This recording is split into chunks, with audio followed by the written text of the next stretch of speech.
Yes, good morning, everyone. Welcome to the first lecture of CA Final Audit regular course in 100% English. So myself, I am CA Pragnesh Kanabar. Although you would have researched about me before joining these lectures, but still just give me 1 minute to explain about myself. So in the number of year wise, I am in the 10th year of my coaching experience. Then when I talk about number of hours every year, I think I am not teaching for less than 2000 or 3000 hours. So that is, you can understand the amount of experience that I have at CA Final and CA Interlevel both. My students have scored all India first in CA Final and CA Interlevel both when it comes to audit subject, not just one times, but in total 4 times. And we have had many 70 plus, 80 plus scores at CA Final and CA Interlevel. The feedback is there on my YouTube channel. You can check it from there. We have students from India, Nepal, Dubai, all right. And our base is always expanding with the love of the students. But why do I have so much of experience and why do I have so many students with me? Because I am a no nonsense professor focusing purely on the content of the subject and delivering the maximum quality to the students. You will see that when the lecture goes on. All right. So you have enrolled for CA Final Audit regular course in 100% English language delivery. Now, let me address few questions before I start with this particular course. So currently today is 3rd January 2023. Why I am saying this? So that this particular date should be recorded in this recorded video itself. All right. Even though it's a live session, we are recording it for future reference. So I want this date to be recorded. That is 3rd January 2023. Now, why I am using this date? So that, every single student who is having attempt from here on, will have multiple questions and I need to address those questions. All right. So what are the questions in your mind when you are attending a course which starts from 3rd January 2023? There may be multiple students. One who have their attempt in May 23, one who have their attempt in November 23. I think November 23 is forming majority in the audience, and the others who have their CA final attempt from May 24 onwards. Okay, so I will be having these 3 categories of students currently listening to me or seeing this particular video. Now, if you know that there are so many things going on, in the CA final syllabus, we are expecting some major changes. All right. And although everything is ready, but the official notification is yet to be issued. But thanks to my dear friends in the council and thanks to my dear friends in the teaching industry, I have a verified 100% confident information with respect to audit subject. All right. So I cannot comment upon other subjects, but for sure I will be able to comment in a very confident manner when it comes to audit subject, what is going to happen. All right. So when it comes to CA final audit, currently the syllabus that is uploaded on the ICAI website, they are continuing with the modules which they updated in May 22 attempt. And currently that is the syllabus which has been uploaded. And that syllabus is fixed for May 23 students. All right. From November 23 attempt onwards, so whatever is the syllabus uploaded as of now, May 22 onwards syllabus is uploaded. And there are around 18 topics in it. All right. Now, when it comes to November 23 attempt onwards, I mean November 23 attempt, let me specifically talk about November 23 attempt. We are expecting 99% that the new syllabus will be applicable. Only that 1% chance remains that if the ministers do not notify that or do not approve the new syllabus in January or maximum by 2nd week of February, and once the March month starts, then I don't think they can make new syllabus applicable. All right. So there is a 99% probability that new syllabus will be applicable for November 23 attempt. And from May 24 attempt onwards, there is 100% surety that the new syllabus will be applicable. All right. Now, in the existing syllabus, there are 18 topics, correct? And let me give you a little bit of bifurcation of that so that I can talk in a very nice manner and in a very clear manner with you. Okay. So the current syllabus of your paper 3, that is advanced auditing and professional ethics. Okay. That is the name of the subject, advanced auditing and professional ethics. Your syllabus, which is currently uploaded on the ICAI website, gets divided into 4 parts. All right. One is auditing and assurance standards.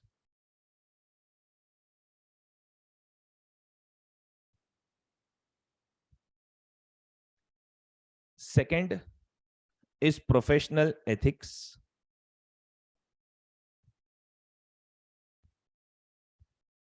Third is company audit and related topics. And fourth is audit of various entities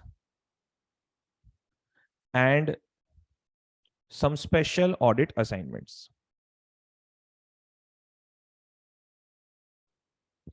In fact, let me pull up the current ICAI syllabus for you and let me show it to you live. All right.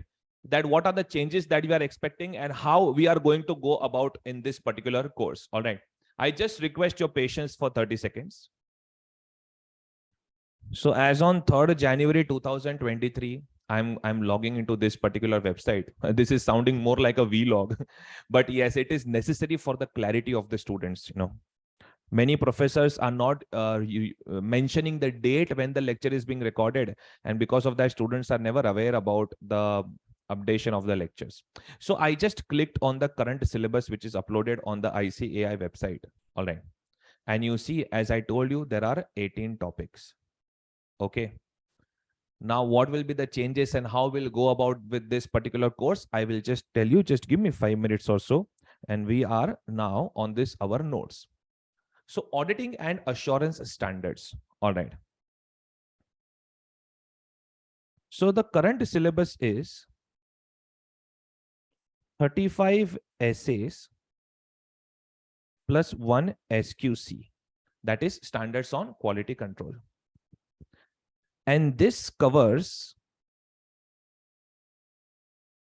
4 chapters from the ICAI module. I'll show it to you. As you can see, Chapter 1, Auditing and Assurance Standards and Guidance Note. Chapter 2, Audit Planning, Strategy, Execution and stuff. Yeah. Chapter 3, Risk Assessment and Internal Control. Chapter 6, Audit Report. Correct. So these are the 4 chapters. And these 4 chapters plus, if you see over here, auditing pronouncements, the bare standards. All right. So these 4 chapters plus the bare standards, the existing syllabus stands at 35 essays plus 1 SQC. Okay. Now, what are the changes that we are expecting over here?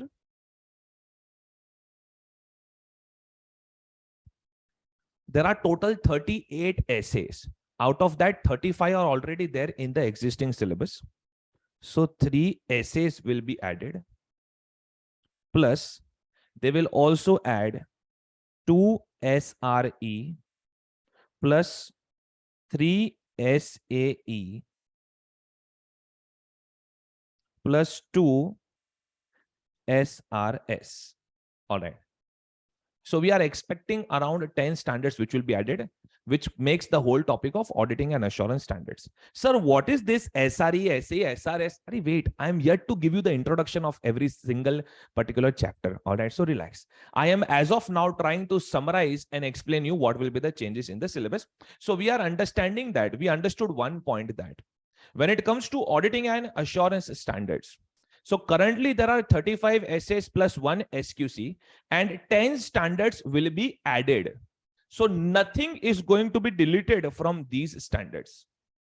So tell me, my friends, can I say that the books that you have received, from my side currently is nothing but the topic of standards? So till the time we complete these 35 essays and one SQC, irrespective of your attempt, whether it is May 23, November 23, May 24, whatever is your attempt, tell me whether you should be worried about the lectures and the updation. No, sir. Because 35 standards and one SQC, no matter whichever attempt you have to go for these particular topics. All right. Okay. How I will deal with the additions and stuff, that I will let you know. Wait. Then the second topic is professional ethics. Okay. Now this sounds like a very theory topic, but this is the most interesting topic of your syllabus. Yes. It is nothing but do's and don'ts of a chartered accountant, which is based upon Chartered Accountants Act 1949, Chartered Accountants Regulations 1988, Council guidelines and stuff. And this topic gives you 16 marks in your syllabus. And this is one of the most interesting topic because you can score 16 on 16 and it is completely case study based. All right. So there is no boring theory over here. All right. So this topic, congratulations, remains unchanged. First of all, this covers one chapter from the ICAI module, but that chapter itself is like a subject. You know, it is a 150 pages topic, right? And there is no change in this particular topic. Okay. Now, company audit and related topics. Let me talk about this company audit and related topics. So when it comes to company audit and related topics, obviously we are talking about Companies Act 2013. Now let us understand how many topics are there when it comes to the chapter of company audit. Okay. This is the existing syllabus which has been uploaded. So you have this chapter of company audit. Okay. Now this particular topic covers section 139 to section 148 of Companies Act 2013. Plus it also covers CARO 2020. Plus it also covers some discussions from section 128 to section 137 of Companies Act 2013, which deals with accounts of the company and stuff. Okay, so these many things are covered over here in this topic of company audit. Then you see this audit of consolidated financial statements, audit of consolidated financial statements. Yes, sir. So this also talks about consolidation of financial statement based upon Companies Act. Okay, so I will name this particular topic also audit of consolidated financial statements. Then you have this particular topic, which is named as over here. Yeah. Audit Committee and Corporate Governance.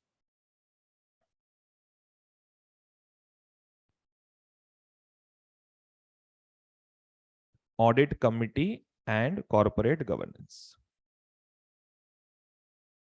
Again, it covers section 177 of Companies Act and SEBI LODR guidelines and stuff. All right. Then what else do we have when it comes to company audit? Nothing more. Nothing more. Okay.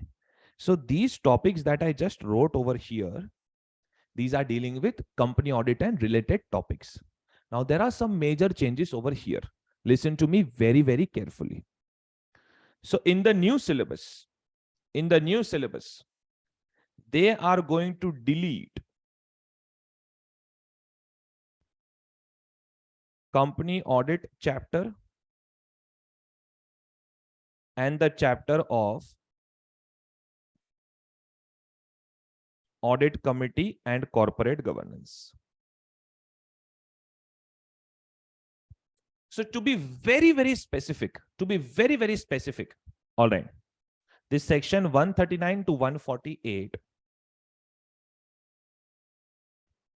then most of the sections from 128 to 137. Sir, why are you using the phrase most of the sections? One or two sections will come in this topic of audit of CFS.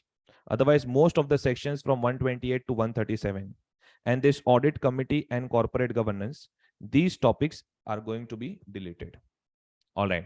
So one of the scoring topic of company audit, which you studied at inter-CA level. See, the logic is because you have studied most of these things at inter-CA level. And this particular thing, audit committee and corporate governance, they're going to put it in law subject in that self-paced module you have over there. I'm talking about the new syllabus, which is the proposed new syllabus. So that is why they're deleting most of these things from final CA syllabus. Obviously, CARO 2020 still remains, and audit of CFS, that is consolidated financial statement, still remains. One or two paragraph minor changes will be changed in that audit of CFS. Otherwise, most of the things will still remain. All right. Now, when it comes to audit of various entities and special audit assignments, let me just say that all the remaining topics are covered over here. Okay. All right. Let me just show it to you properly. So all the remaining topics. Okay.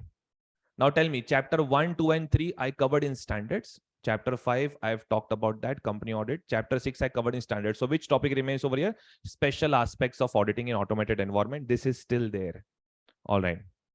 Then you have this audit of banks, audit of insurance, audit of NBFC, tax audit.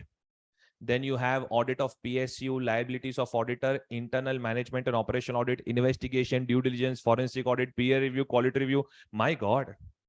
So all the balance topics, I cover it in the last part, that is audit of various entities and other special audit assignments. So let me just give it to you, tell it to you in short, that what are the changes that we are expecting over here. In these remaining topics, let me first talk about the deletions. Audit of insurance topic will be deleted. Tax audit chapter will be deleted. Peer review will be deleted. Quality review will be deleted. And there are two small topics like environment audit and ESG and stuff. Those things are getting prominence in the market now, which will be added. All right. And then there are some minor changes in other topics, 1 or 2 paragraphs here and there that we are expecting to change. Okay. So now listen to me, everyone. I'm revising one more time the things that are going to change. All right. So that there is no confusion. In the existing syllabus, which is for sure applicable for May 23 attempt, correct? Which is for sure applicable for May 23 attempt. We have auditing and assurance standards, 35 essays plus 1 SQC. In the proposed new syllabus, which is 99% probable that will be applicable from November 23 attempt onwards, we are expecting around 10 standards to be added. Professional ethics chapter, which is a 16 marks chapter, even in the old syllabus or new syllabus, right, remains the same. And that is one of the greatest news for the students. So do's and don'ts of chartered accountant. All right. Professional ethics chapter, the lengthiest topic, but the most interesting one. In company audit and related topics, we have deletion of company audit and audit committee and corporate governance topic. Some sections and CARO 2020 is still there. In all the remaining topics, we have deletions of audit of insurance, tax audit, peer review, quality review. And we have additions of 2 small topics which are proposed in the new syllabus. So what am I going to do with you? All right. First of all, I have just couriered you. I have just sent you my standards ka books. So my books are divided into 2 parts. First, let me explain this. My books are divided into 2 parts. Part 1 is all about standards on auditing. And part 2 is non-essay. So all other topics apart from standards. So part 1 essay has the content and the question bank. And part 2 non-essay has content and the question bank. And then there is a separate MCQ book, which is issued attempt wise to the students, because there are few changes in every attempt. So I want my MCQ book which is the last communication from my side to the students. All right. So that all the amended questions are also covered over there. Okay. Now what I have done is, while starting this batch, I have just couriered you this book, which is the safest to start with. Correct. So 35 essays plus 1 SQC you will find inside this book. All right. And the other 10 standards, whenever the official notification comes out, obviously I will be sharing those notes and videos and sessions and everything with you. Let me give you one basic approach. So I am going to go as per the existing syllabus. All right. Wait. But the topics that are going to be deleted in the existing syllabus. All right. The topics that are going to be deleted from the existing syllabus. All right.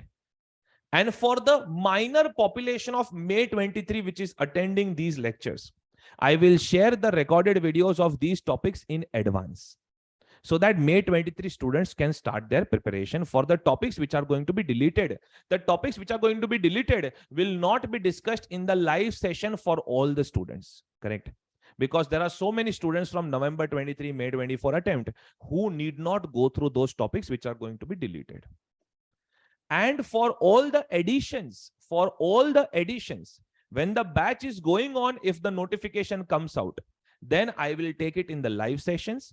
Even if the batch is over, for all the additions later on, whenever the official notification comes out, I will be taking the live sessions and I will be covering it. So I am giving it in writing to you what I'm going to do with you. All right. For the changes, for the topics which are going to be deleted, I will share the recorded videos, which are the latest videos, so that May 23 students can do it. All right. For the topics and the stuff that is going to be added, all right, I will take live sessions, plus I will also share the recorded videos of these live sessions. And plus, in every single page that I have communicated with you, whatever will be the changes, I will mark it for every single page and I will share the soft copies with you. Okay. So total 100 rupees will be the printing cost. If you want, then I will refund it to you. Don't worry. All right. But you know what? It will be a faster communication from my side if I share the soft copies with you. And every single change will be taught to you, in the live sessions, and it will also be given as a recorded video. But what I am little disappointed is with that students are not starting their preparation, waiting for the new syllabus, that okay, the new syllabus will come at that point of time, we will start the preparation and stuff. All right, you cannot wait.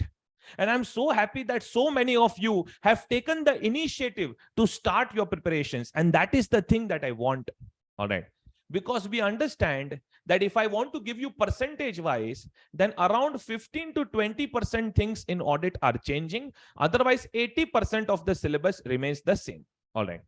So when it comes to the books, as of 3rd January 2023, which is the first lecture today, what we are doing it, I have communicated and I have delivered part 1 essay books to you.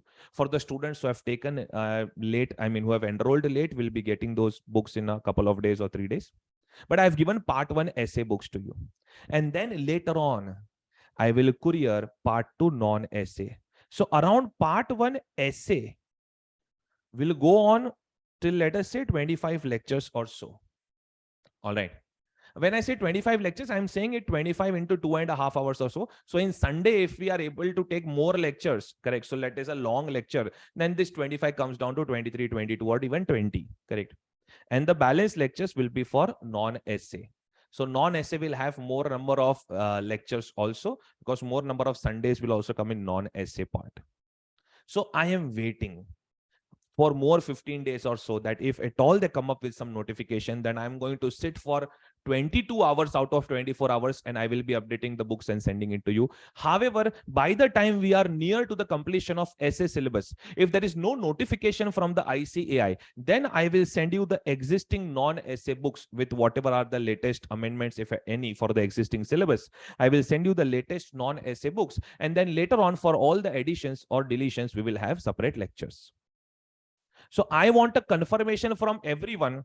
Are you understanding how we are going to cover it up? Whether you are May 23, November 23, May 24 does not matter. I want a confirmation from everyone over here.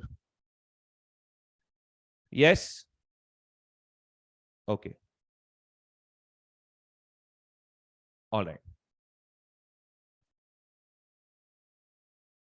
All right. So I've got a confirmation that there are no confusions. I'm being very simple and clear over here.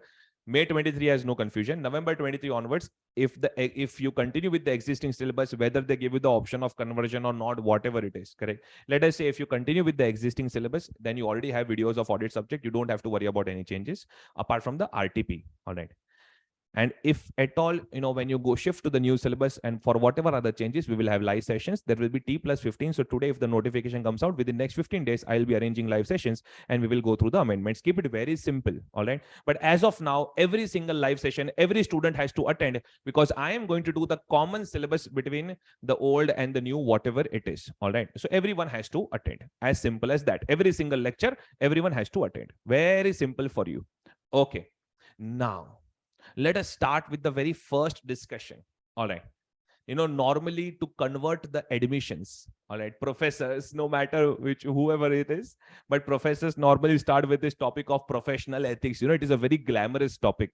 All right. But I want to keep it at a later stage because in order to understand the topic of professional ethics, it is so important that as a chartered accountant, you understand what are your duties when it comes to auditing and assurance standards. Because if you violate this, then you will be held guilty, under the topic of professional ethics. So if a professor genuinely goes by the concept, then in that case, you should finish off the topic of auditing and assurance standards first. And that is the safest thing to do. As of now, keeping the syllabus also in mind. So everyone, please take a fresh page.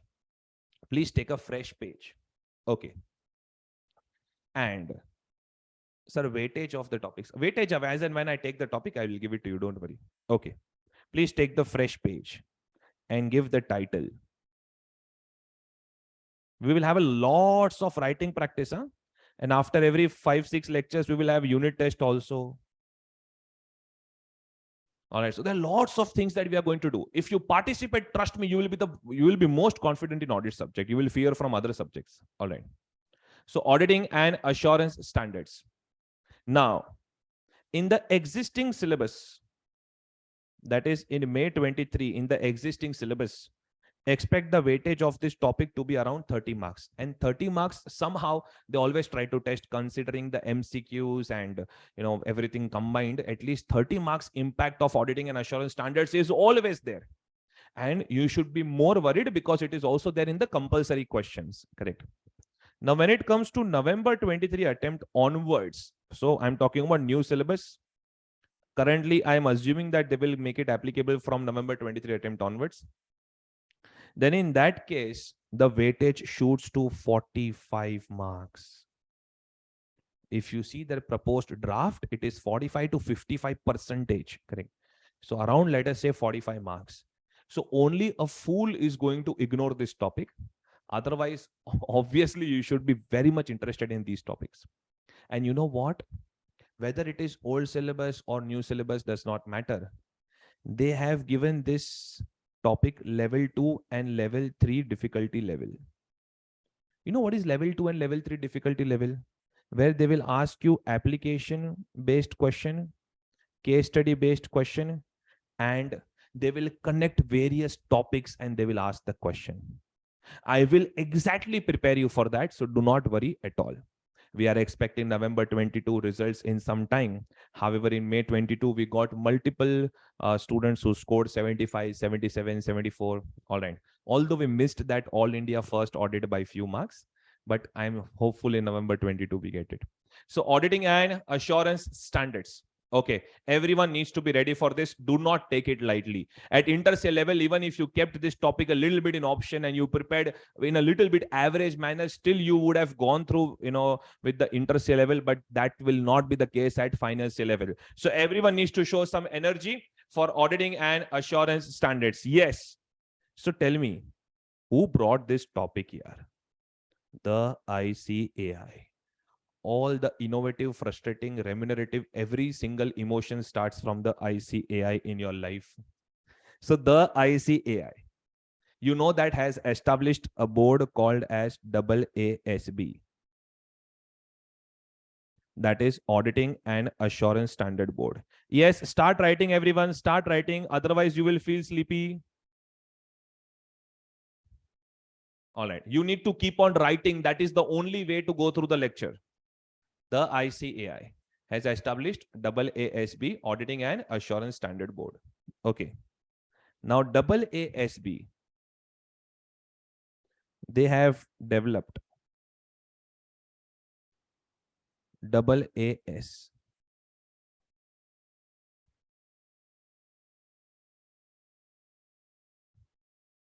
That is Auditing and Assurance Standards. Okay. Now these Auditing and Assurance Standards are also called as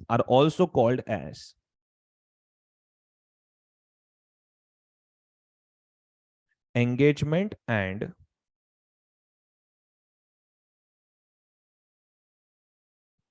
Quality Control Standards.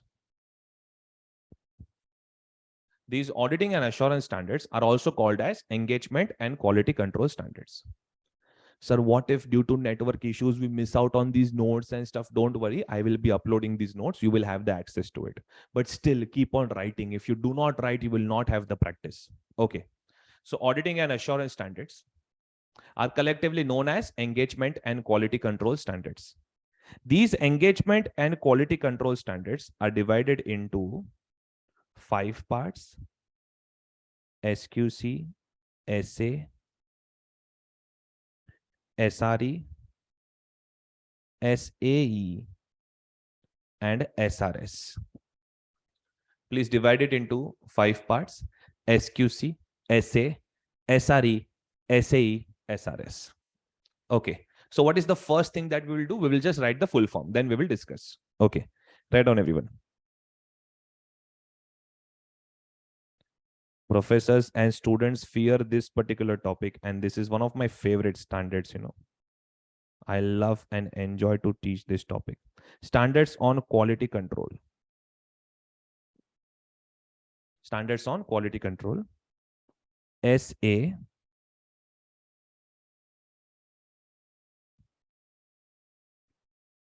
Standards on auditing. SRE.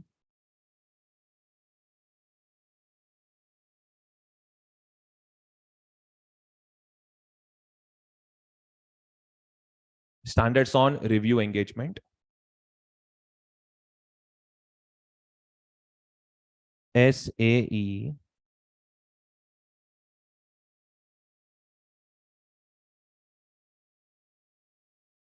Standards on assurance engagement. SRS. Standards on related services. See, if I am going fast and if you're not able to complete notes with me, you have to type W in the chat box. W stands for wait. All right, then I will wait for you. Okay. So please write the full form, everyone. So we have just written the full form, correct? Now, for each particular category, we need to understand why this category has come up. All right. So we are going to write the purpose, the objective of this category. Arey yaar, everyone understands this, standards on quality control. These standards on quality control are just like parents, irrespective of number of children. Correct? Their instructions are the same. See, you should not talk in this bad language. See, you should respect others. See, standards on quality control means irrespective of the assignment that you are doing, no matter whichever assignment you are doing, maintain quality, maintain working papers, maintain your ethics, independence, integrity, objectivity. That is standards on quality control. Supervise your team, direct them. All right. That is standards on quality control. All right. So what is the purpose? It will just teach you the quality control measures to be adopted. It will just teach you the quality control measures to be adopted. Correct. There is one standard which they have issued under the SQC category. So SQC has one standard. Irrespective of the assignment, you follow these quality control measures. Okay. Then comes your favorite at intercell level. Yes. Standards on auditing. So standards on auditing. Come on. Now let us participate and just solve some questions. So tell me, standards on auditing. It is applicable to all types of audit, option A, or option B, it is applicable only for audit of financial statements. Option A, applicable to all types of audit. Chat box, come on, use the chat box. Option A, applicable to all types of audit. Option B, applicable only to audit of financial statements. All right. And I am very shocked to see that I'm getting both the options. Some students are saying it is applicable to all types of audit, and some students are saying it is applicable only to audit of financial statements. And let me tell you, the ratio is 50-50. And now let me clear this basic point. Standards on auditing are applicable only to audit of historical financial information. That is your financial statements. It is a history that is being represented. No, it is the financial statements. All right. Let me tell you, standards auditing are not applicable to all types of audit. Although there are some basic principles in standards auditing which we apply in all types of audit, but standards auditing category is only for audit of historical financial information. That is audit of financial statements. Yes, sir. For example, when it comes to internal audit, there are standards on internal auditing which are issued by Internal Audit Standard Board. Then when it comes to concurrent audit, which is continuous audit of transactions in banking, mutual fund, insurance industry, there are separate guidelines, guidance note and stuff that is applicable. Correct. So please do not think that standards auditing are applicable to all types of audit. It is applicable only for audit of historical financial information, that is audit of financial statements. Okay. Now there are 38 essays in total, out of which, again, I'm repeating, 35 is the existing syllabus. 3 we are expecting to be applicable when the new syllabus comes into picture. All right. Standards on review engagement. Now, standards on review engagement deals with review of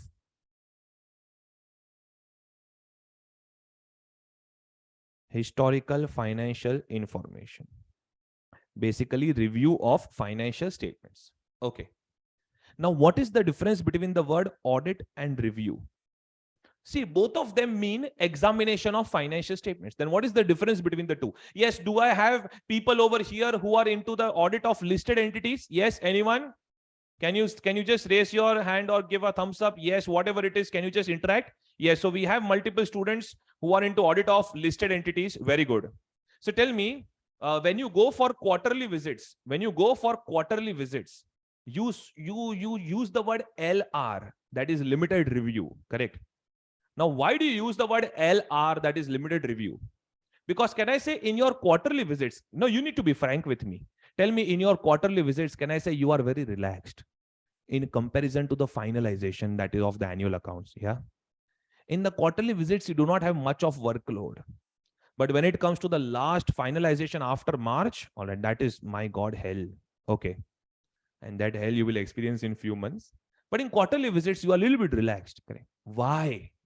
Because review is a moderate level of examination, whereas auditing is a very high level reasonable examination.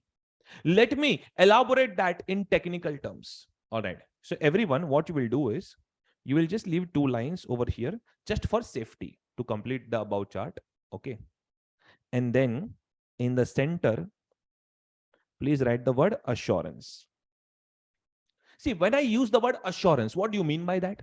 Sir, whatever data client is giving us, we will examine that, give our opinion on the correctness of that data, and then our report will be used by various stakeholders. So that is the meaning of the word assurance, correct? So what is the meaning of the word assurance? Examining the data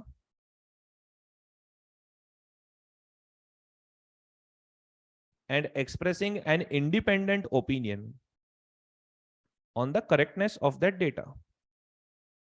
Okay, that is the meaning of the word assurance. Now, there are 4 levels of assurance that you should be aware of as a chartered accountancy student. One is absolute assurance. What do you understand by the word absolute assurance? Sir, the word absolute assurance means guarantee. Tell me, in today's world, does anyone give a guarantee? No, sir. You have studied that at inter-se level also. All right. We do not provide guarantee.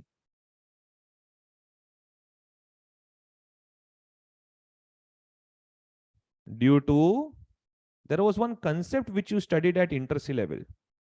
You do not provide guarantee due to which limitations, beta? Inherent limitations, unavoidable limitations. You had studied something like time, cost constraints, and lots of points. All right. So we do not provide guarantee due to inherent limitations. All right. So absolute assurance is not something that we are going to discuss in this subject. Okay. Reasonable assurance. Reasonable assurance, obviously, it is a high level of assurance.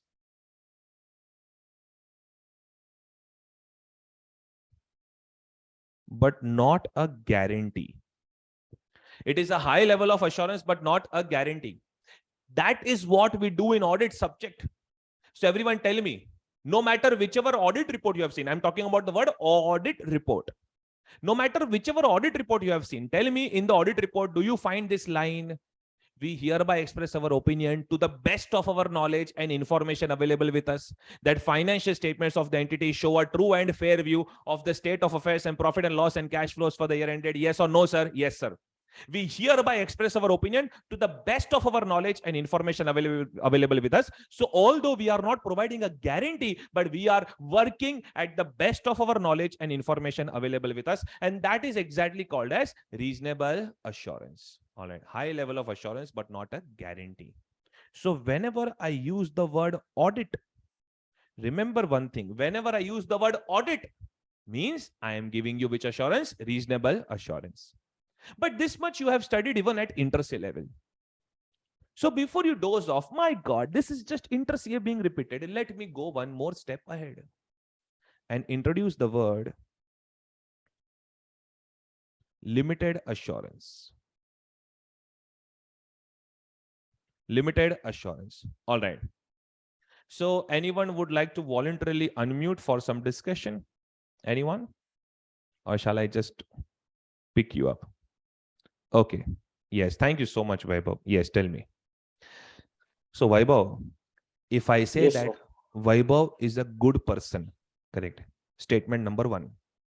And statement number 2, Vaibhav is not a bad person, correct? Which one gives you more comfort? Sir, first one. First one. All right. So everyone understands that first one gives you more comfort. So Vaibhav, this is exactly what happens in an audit report and a review report. In audit report, I tell you very clearly, we hereby express our opinion to the best of our knowledge and information available with us that financial statements are free from material misstatements. They are showing a true and fair view. But in a review report, I will tell you that with the limited examination that we have conducted, nothing has come to our knowledge which indicates that financial statements are materially misstated.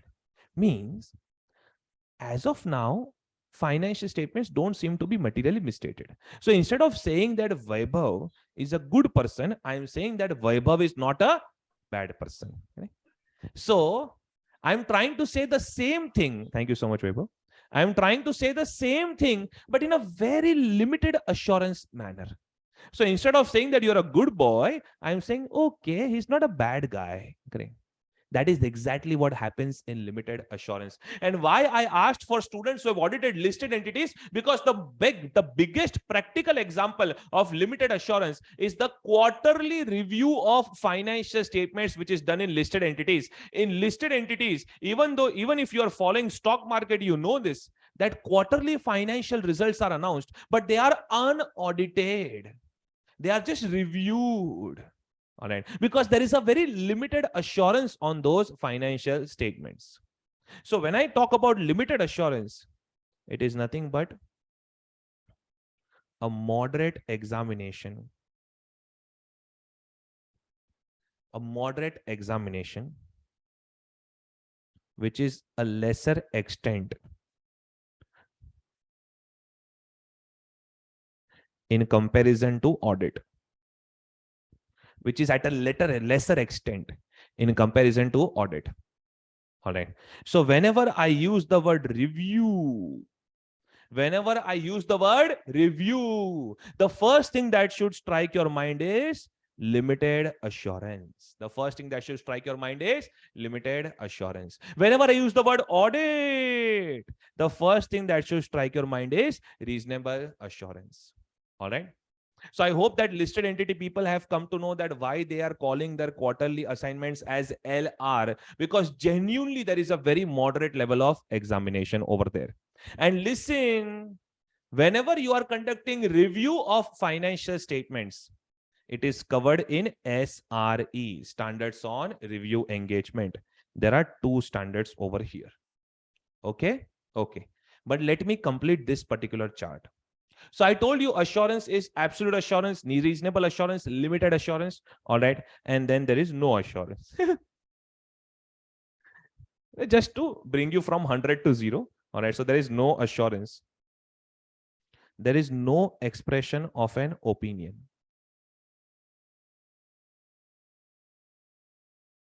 We are just assisting the client. We are just assisting the client, but not expressing an opinion. So whenever you are not expressing an opinion, that is just going to be simply a no assurance assignment. All right. There are so many consultancy assignments where you're preparing the data, preparing the accounts. Yes, that is just no assurance assignment. Okay. Let us go back. Let us go back over here. Tell me, are you done with this particular chart? Yes.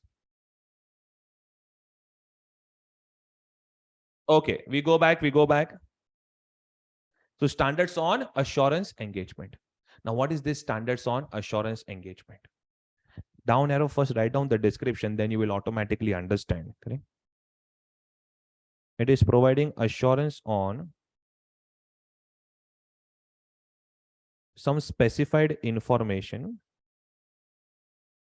But one thing is very clear, that it is other than the financial statements. So there are 3 standards in this. And all 3 are dealing with something different, but it is other than historical financial statements. Sir, for example, audit of prospectus. You know, when a company comes out with prospectus offer document, then a separate audit needs to be done for that, and that is covered over here. Audit of prospectus. If some students are there into IPO, FPO, assignments, and nowadays articles are into some different fields also, so you may be aware about this. So audit of prospectus, or audit of projected financial information. You know, audit of estimated earnings. Yeah. So such kind of assignments are over here. But that when we get into this category, we'll come to know. So for the students who are going to go into new syllabus, for sure we'll have the discussion for this. All right. So audit of buyback of shares. See, sometimes Muskan, in practical life, you use the word audit, but maybe sometimes those are some due diligence assignments, correct? Where you have to in-depth investigate what has happened. May not at all be an audit nature assignment, correct? Okay. But that is specifically not over here. So standards on assurance engagement, assurance on specified information, but something different than the financial statements. Okay, but that when we get into the category, we'll come to know. So for students who are going to opt into new syllabus, for sure we will get into that category. But for the existing syllabus students, obviously this category is not for you. Okay. Now over here, SRS. Standards on related services. Yes, Omkar, give me a minute. Standards on related services. Now, what is this standards on related services? Listen, you are a practicing chartered accountant. I told you that, will you please help me in the preparation of my accounts? Yeah, please. Okay. See, I have 10,000 debtors. I am confused with my trade receivables. Will you please help me in sorting them out? All right. So such kind of assignments get into SRS. Performing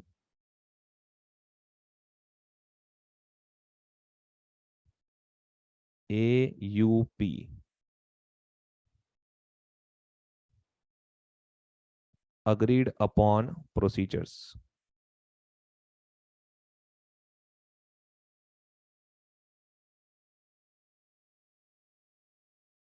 As per client's requirement.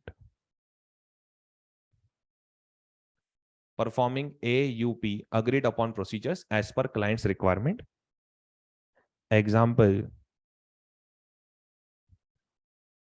preparation of summary financial statements. Preparation of summary financial statements. Or I can give you 10 examples into this, but you know what? I am currently in the introduction part, so I don't want to stretch it too much. Okay, preparation of summary financial statements. Everyone should be aware about the introduction. Huh? For the students who are into existing syllabus, they will say that, sir, we just have one SQC and 35 essays, so we should not talk about other standards. No, no, no, no, no. Whatever I'm teaching in the current lectures is applicable for every single student sitting over here. All right. So SRS category, standards on related services, performing agreed upon procedures, example, preparation of summary financial statements. So there are two standards into this. There are two standards into this. Okay. But you know what? In this SRS category, listen to me very carefully for MCQs now. In this SRS category, there is no such assignment where I have to examine the data, express an opinion. That means I am not going to perform an assurance activity. Come on, everyone with me. I am not going to perform an assurance activity. Yes. Standards on related services. SRS category standards do not involve expression of an opinion. So over here, when it comes to no expression of an opinion, please write down SRS, standards on related services. Okay. So as you can see, 1 SQC, 38 essays, 2 SRE, 3 SAE, and 2 SRS. All of them, when it comes together, that makes your topic of engagement and quality control standards. Yes, sir. Okay. So I want a confirmation. Are you through with the notes up till here? Yes.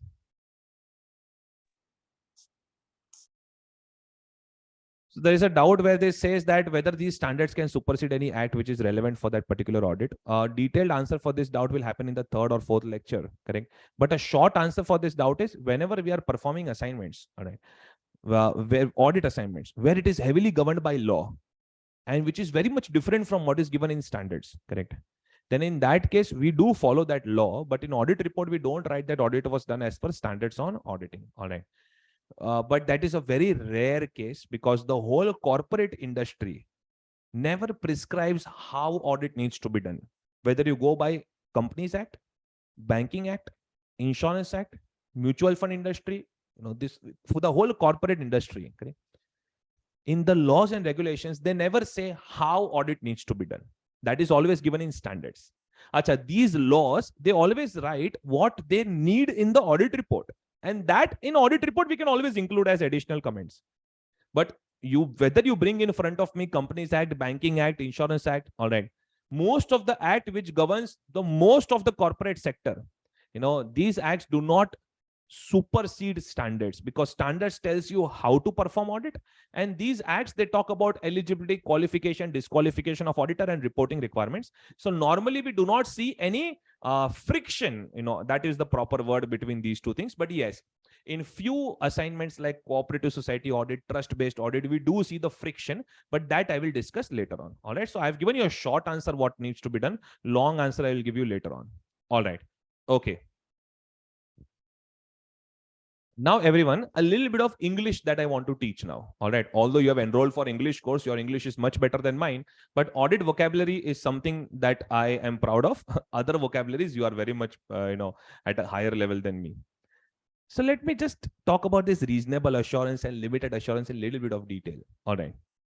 So can you just write down, please, after this chart? When we talk about reasonable assurance, I'm going to write, please write down, everyone. We hereby express our opinion,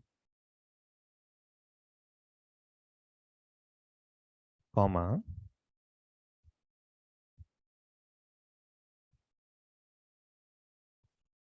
to the best of our knowledge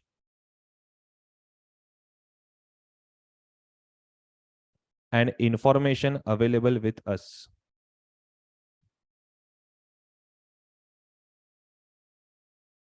That financial statements of the entity show a true and fair view, or they are materially prepared as per applicable financial reporting framework, or they are free from material misstatements. All of this is the similar level language. All right. But I will use the language which is mostly accepted in the corporate world. Financial statements of the entity show a true and fair view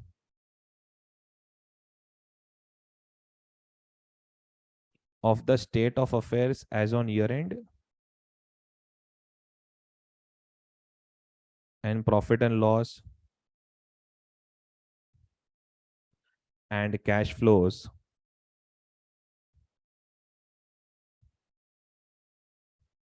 for the year ended 31st March dash dash. This is just a short framing of how we write our opinion. Actually, in audit report, it is much lengthier.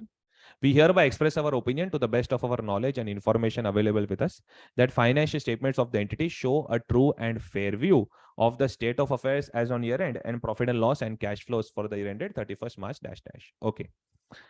Now let us talk about this word limited assurance.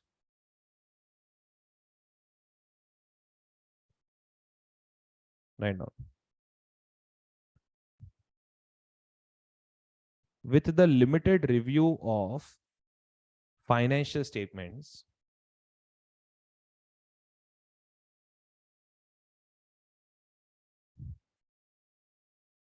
we have, there are various phrases to write this, because in corporate life, it is possible that, that you may be using a different set of phrase, correct? Because there are multiple students from multiple firms, correct? So everyone may not agree with what I'm doing over here. They may be using a little bit of different English. All right. I will use the English which is mostly used in practical life. All right. I'm just using it to reflect practical life. Otherwise, what I was writing, that is also fine. With limited review of financial statements, nothing has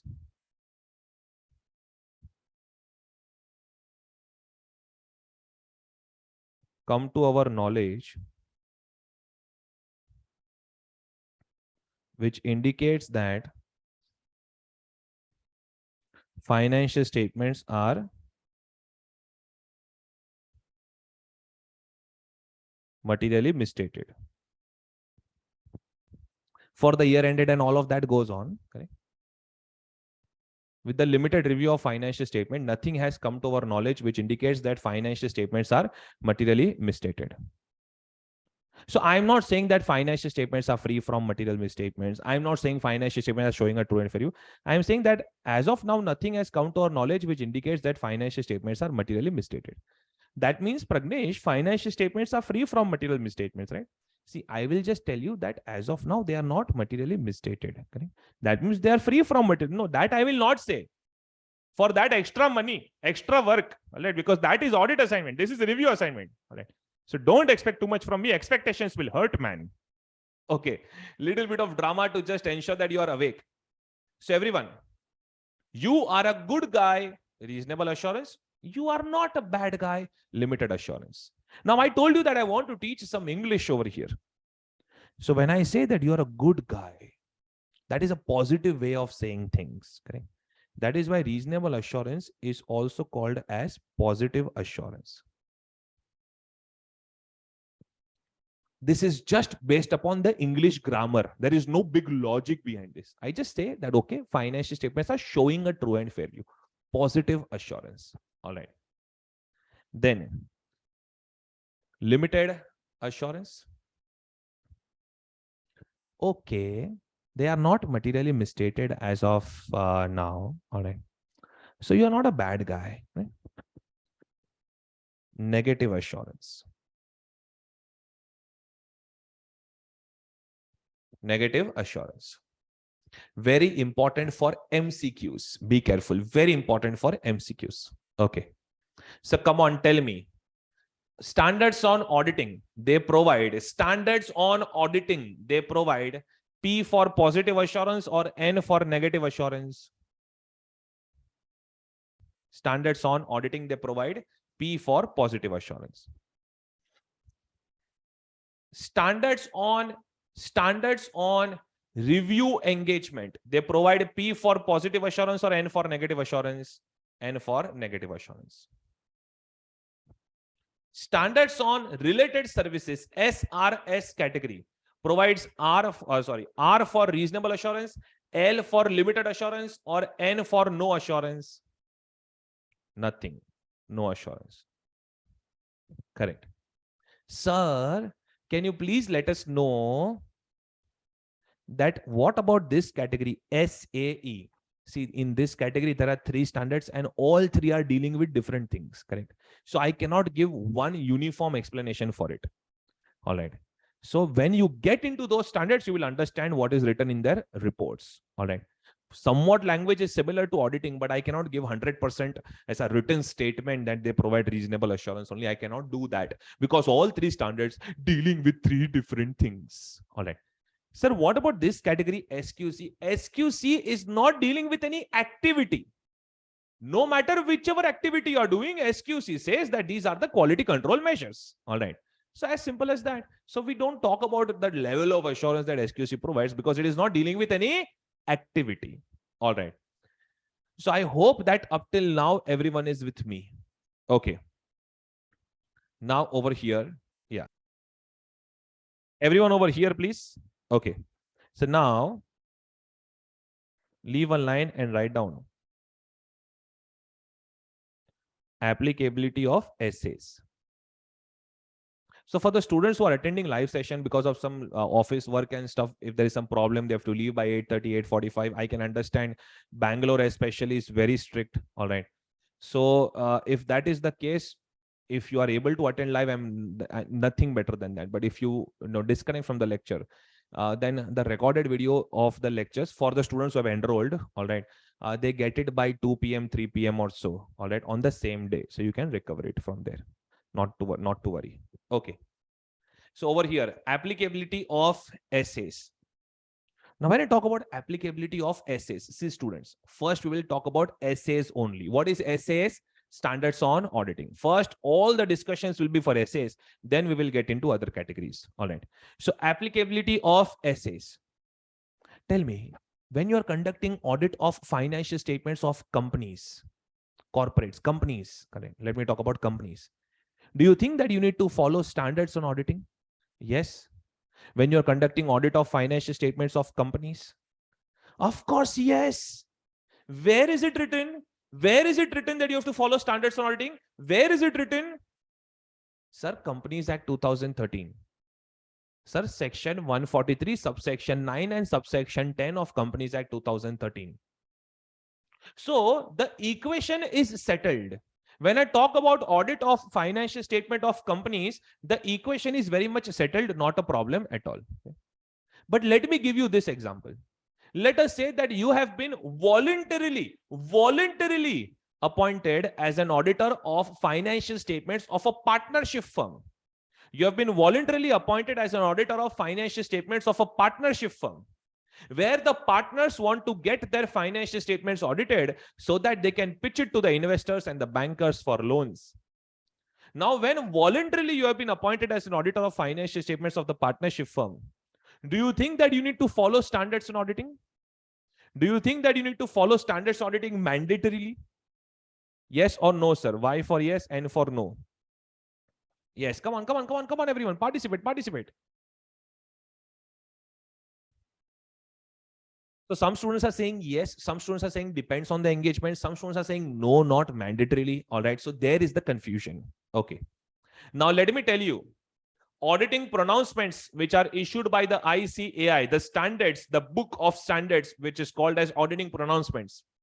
There it is issued under the authority of the Council of the ICAI, which is the highest decision-making body of the ICAI, authorized under CA Act 1949.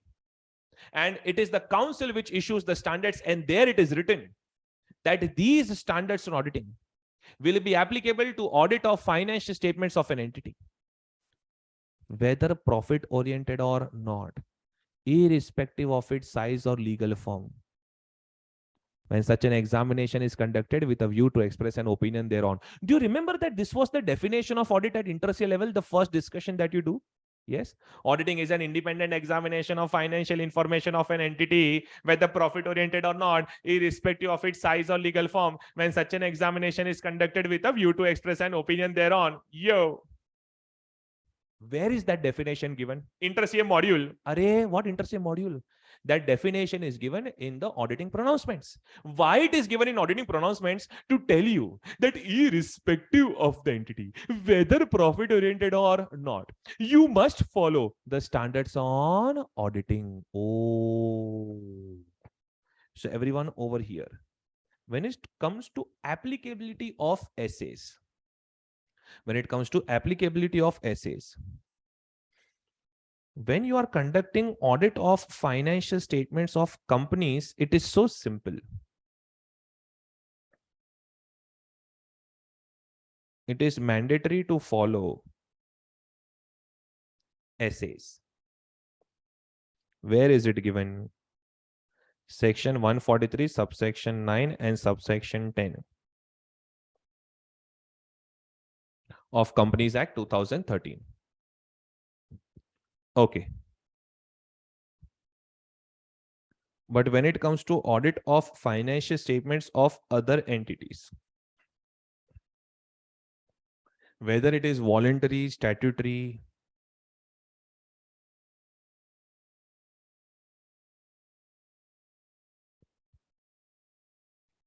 whether it is voluntary, statutory,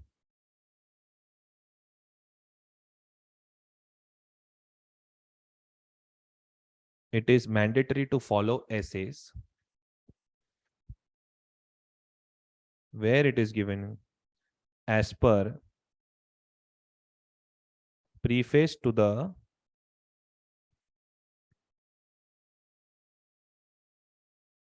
auditing pronouncements.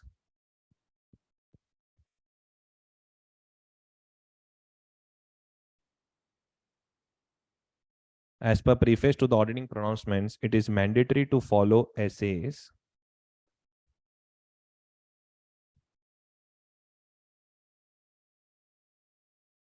while auditing financial statements of an entity.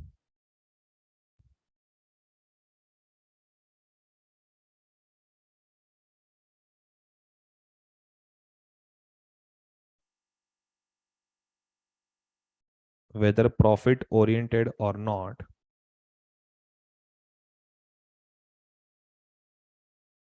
and irrespective of its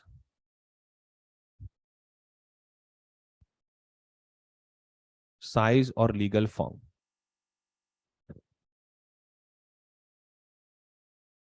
Whether profit oriented or not, and irrespective of its size or legal form. Okay, for companies, I have written section 143, subsection 9 and subsection 10 of Companies Act 2013. Okay.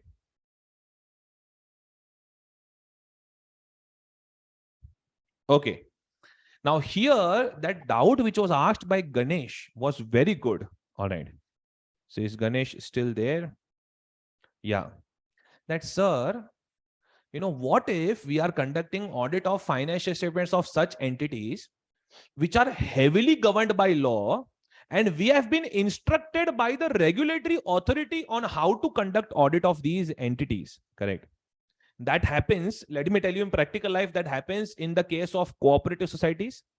That happens in the case of government entities where the audit is heavily governed by the instructions of CHE. All right. So in that case, we do the audit as required by law, but in audit report, we don't write that audit was conducted as per standards on auditing. But this concept I will teach you when I'm teaching the concepts of audit report. I cannot give a note for it over here, but that is a very exceptional thing. All right. And that we will discuss when the concept of audit report will come out. But that was a good doubt asked by Ganesh. Okay. Now everyone over here.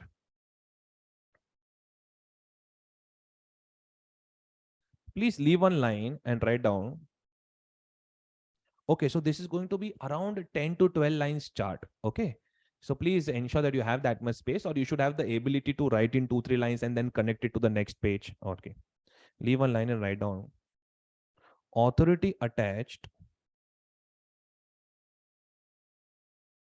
to the documents issued by the ICAI. ICAI comes out with so many publications sometimes, Sometimes they will say they have issued statement for something. Sometimes they will say they have issued guidance note for something. This was one of the favorite concept even of inter-CA level. So if you remember the summary also, it is good. But I will not assume that you remember anything of inter-CA. All right. So authority attached to the documents issued by the ICAI. Now, many a times, okay, I'm not going too much to the textbook markings today because I don't think everyone has the book. Some students have enrolled late or something here and there. All right. A little bit of textbook marking I will do, but not too much. So authority attached to the documents issued by the ICAI. Sometimes ICAI comes out with something called as statements. Sometimes ICAI comes out with something called as guidance notes. Now let me check your knowledge at inter-CA level. So tell me, whenever ICAI website comes out with a statement, all right, then statements are mandatory, M for mandatory or R for recommendatory. M for mandatory or R for recommendatory. Obviously, it is M for mandatory. All right. Statements are always mandatory. Whenever you see statement on accounting matter, statement on auditing matter, if ICAI comes out with a statement, then it is going to be mandatory. All right. So statements are always mandatory. It is mandatory to follow the requirements.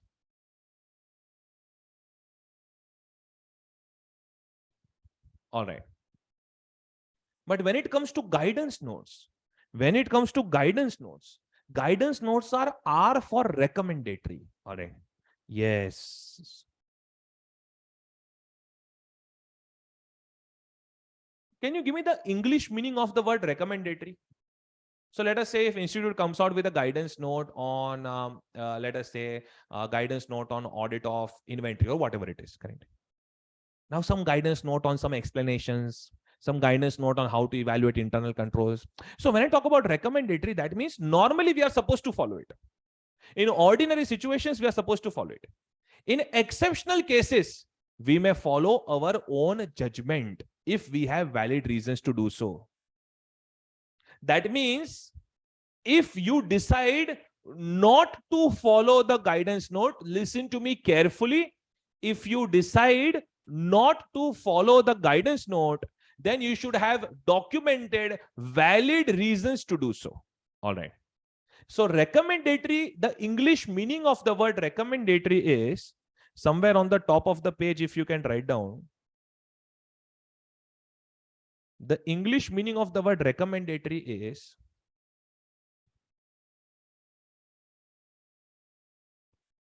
yes, normally if I just say it is, Amit has given a very good line, it is advisable to follow. But Amit, if you go by only this line, then you may commit mistakes.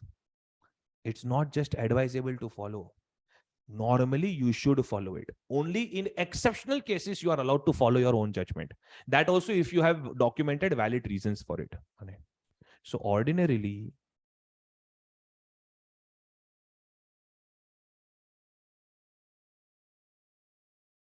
we should follow guidance note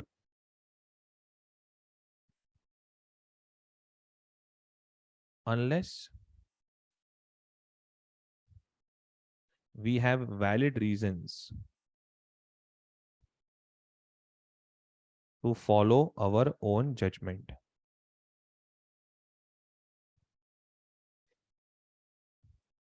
Yes, ordinarily we should follow guidance note unless we have valid reasons to follow our own judgment. Okay, that is the meaning of the word recommendatory. Sir, can you please elaborate with more examples? Students, this is just an introduction lecture. I'm going to come up with these statements, guidance notes. We are going to discuss something about it, but I'm preparing you for that discussion, correct? So currently, if I go too much into it, then there is a problem. Currently, I want you to remember like a formula style. Then when we get into it, you will see it practically with examples what I was trying to say. All right. So whenever I use the word guidance notes, you will say recommendatory. That means ordinarily we should follow unless we have valid reasons to follow our own judgment. If we think that our valid reasons will give more better results, then you can follow your own judgment. But you know what? Sometimes institute comes out with a guidance note and in the first page, it writes that this guidance note is mandatory. Oh, that happens in very, very rare cases. Yes, but it does happen. Okay. So it is always important to read the first page of the guidance note. That is the preface. If nothing is mentioned, then by default, guidance notes are recommendatory. But if they have written mandatory, then we will have to follow it. All right. Compulsorily. So what is the perfect English to describe guidance notes? Guidance notes are recommendatory. Guidance notes are recommendatory unless otherwise specified by the ICAI. And listen, all of this is exam oriented knowledge, because all of this is there in the first few pages of the module. So guidance notes are recommendatory unless otherwise specified by the ICAI. So come on, everyone, give me the meaning one line. Give me the meaning to me in one line. Statements are mandatory to follow the requirements. Guidance notes are recommendatory unless otherwise specified by the ICAI. One more time. Statements mandatory to follow the requirements. Guidance notes recommendatory unless otherwise specified by the ICAI. All right. Now listen to me. Sometimes ICAI issues a statement on accounting matter.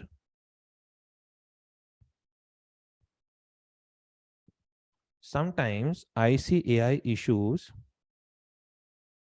a statement on auditing matter. Similarly, sometimes ICAI issues guidance note on accounting matter.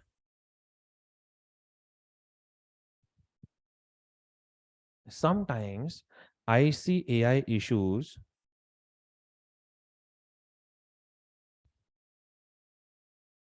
guidance note on auditing matter. Write down. Now what I'm going to write, it is common sense. You will automatically write on your own also. Okay. Statement on accounting matter. Let us first discuss about this. If institute comes out with a statement on accounting matter, then it is whose responsibility to follow this statement? Come on, preparation and presentation of financial statement is the responsibility of M for management, correct? Obviously. So statement on accounting matter, will you understand this English now? Statement on accounting matter.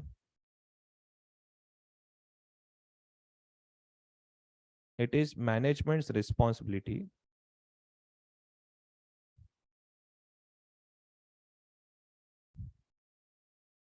to comply with such statement. Today, I'm not doing too much discussion of exams and questions and stuff. I'm just brushing up some concepts which will help me. So it is management's responsibility to comply with such statement. All right. Then what is auditor's responsibility? To check whether management has complied with such statement or not.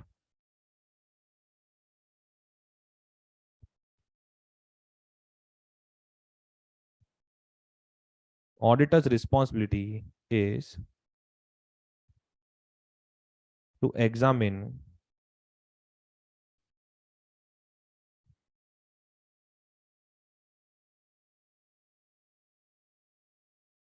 compliance with such statement. Auditor's responsibility is to examine compliance with such statement.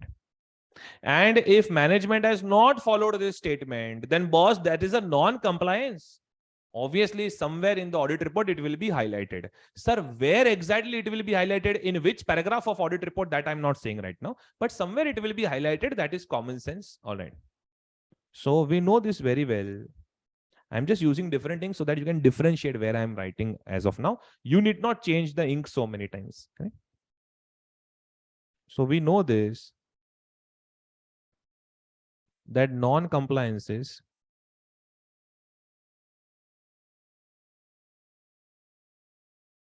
need to be highlighted in audit report. Non-compliances need to be highlighted in audit report. I'm just writing what you're already aware of. We are just putting things on record. All right.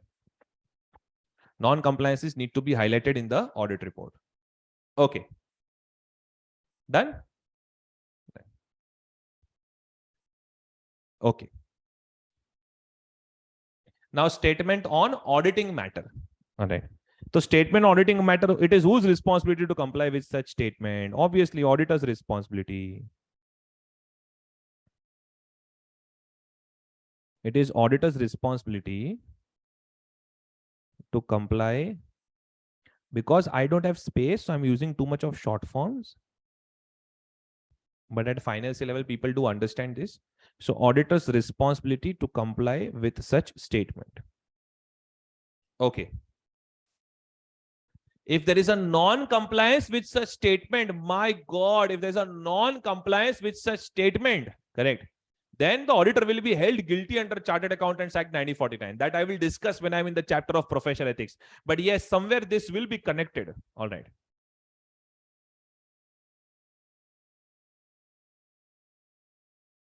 Non-compliance with such statement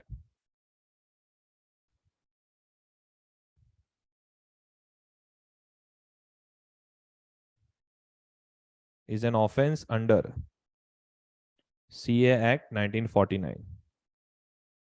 Non-compliance with such statement is an offense under CA Act 1949. But now let us discuss some practical life. I don't want to discuss about this, but the institute is mentioning this in exams, and they have already started asking questions on this.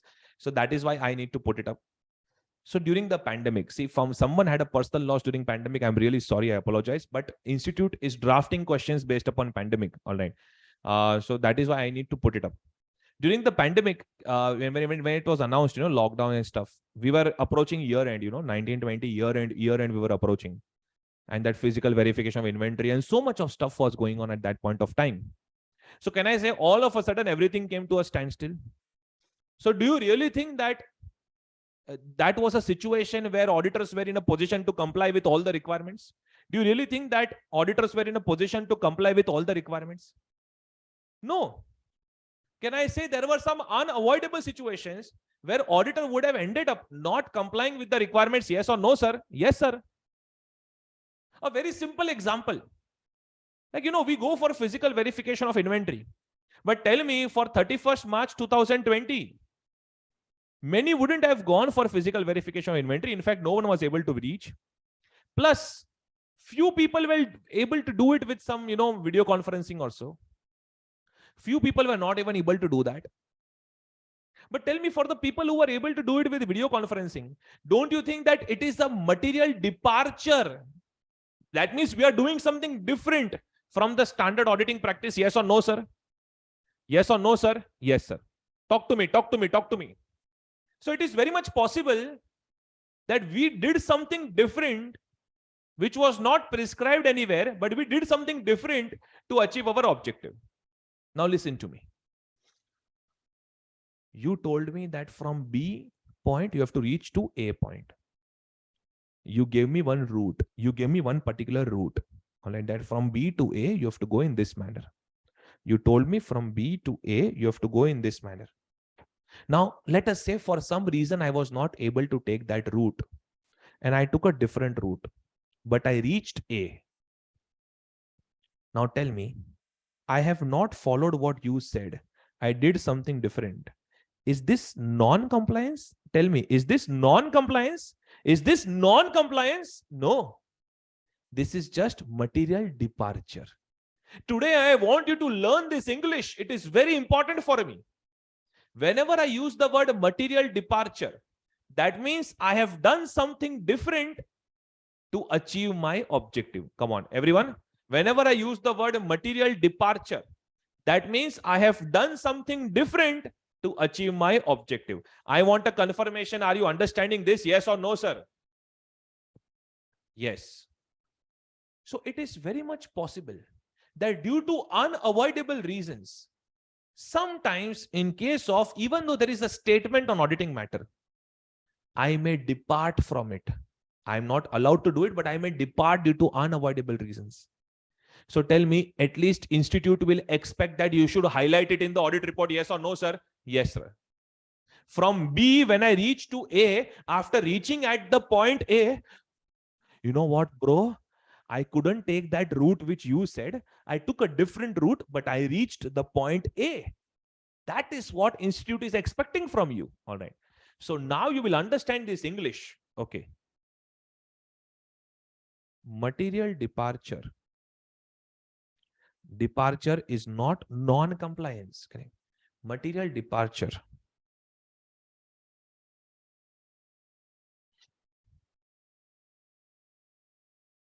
should be highlighted in audit report. Material departure means performing alternate procedures, but materially different alternate procedures. That is material departure. Performing alternate procedures, but not violating the objective. All right. So this is the prescribed route, and this is the route which you have taken. So this is material departure. Okay. All of this is going to help me a lot when I'm teaching you the topic of standards, Okay. Tell me, normally in my initial lecture for the first 15-20 minutes, I also talk about paper pattern. But since there are so much of changes, I'm not talking too much about paper pattern.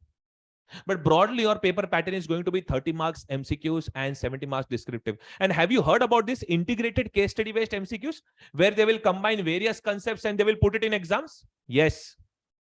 Trust me, at inter se level, we have integrated case study based MCQs only for namesake. At final say level, they will show you the real flavor of integrated case study based MCQs. And you know what?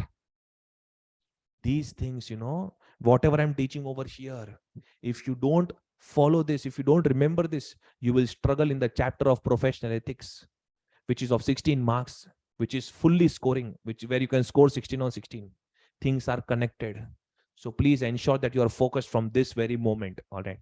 Again and again, I'm not going to advertise these things. All right. But when you are learning audit with me, you will be a master of integrated case study based MCQs. Okay. Now everyone over here. Statement on accounting matter, statement on auditing matter. We have written our points. Now let us go to guidance note. Guidance note on accounting matter. Guidance note on accounting matter. So let us say there is some guidance note on some accounting treatment. All right. Now management normally should follow it. But if management has not followed it, correct, then they should have valid reasons for that. So tell me, if management has valid reasons for not following the guidance note, because it leads to better presentation of financial statements, then are you okay with it? As an auditor, are you okay with it if management is not following the guidance note, but they have valid reasons to do so? Yes or no, sir? Yes, sir. All right. So I'm okay with it. So I'm just going to put it down over here.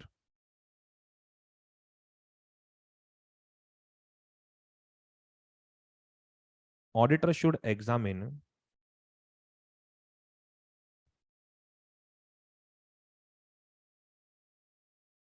whether there are valid reasons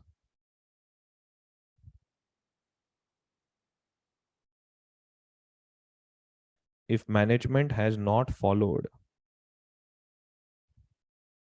the guidance note. Now listen to me. If management has not followed the guidance note and there are valid reasons, then institute is not forcing you to disclose that in the audit report. See, I'm comparing with this statement. Over here, look at this line.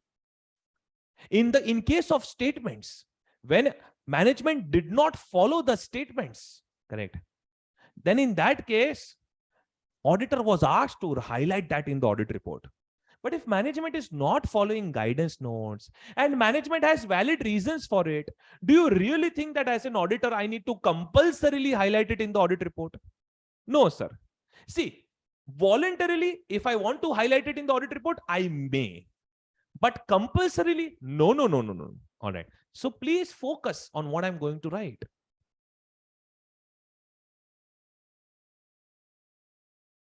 Departures from guidance note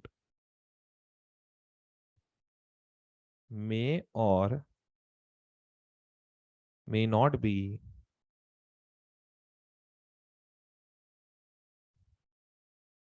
highlighted by auditor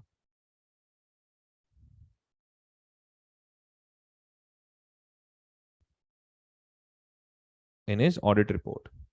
Departures from guidance note may or may not be highlighted by auditor in his audit report. One more time. Departures from guidance note may or may not be highlighted by auditor in his audit report. Yes, sir. Okay. Now, everyone over here. Guidance note on auditing matter. Okay.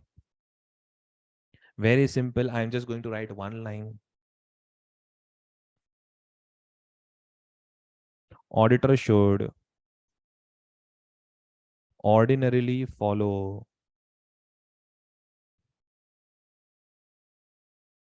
the requirements of guidance note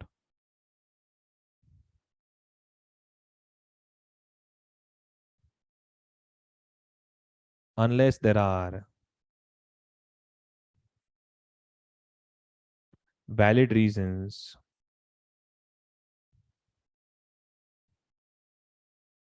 to follow his own judgment.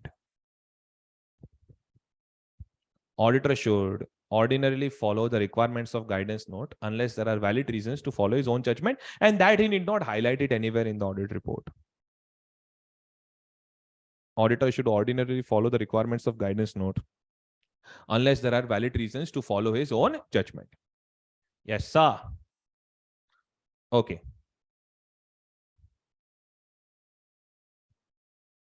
All right. So in the textbook, we'll now mark something from the textbook. In the textbook, what we see is in the first few pages, I've just given some introduction and basic concepts and stuff. All right. Because it is very important to do it. Now, this introduction, what you see over here, they have typed it in the module also. All right. Now, the first point itself, I don't think that they will ask this in exams, correct? So I'm not going to mark it very important for exams and stuff, correct? But they have given a little bit of history. I will just write that history one, in a summary over here.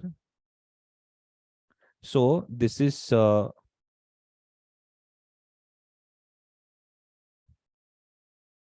little bit of history. I'm just writing it for your clarity. Even if you don't write it, it is fine. So let me talk about India and then let me talk about the global level. In India, the ICAI first set up RC. So what is RC? Research Committee. This research committee was converted into APC, Auditing Practices Committee. And then this APC was converted into AASB, Auditing and Assurance Standard Board. India. All right. Now at global level, we have, okay, you should remember this body's name at least, correct? At global level, we have IFAC, International Federation of Accountants. All right.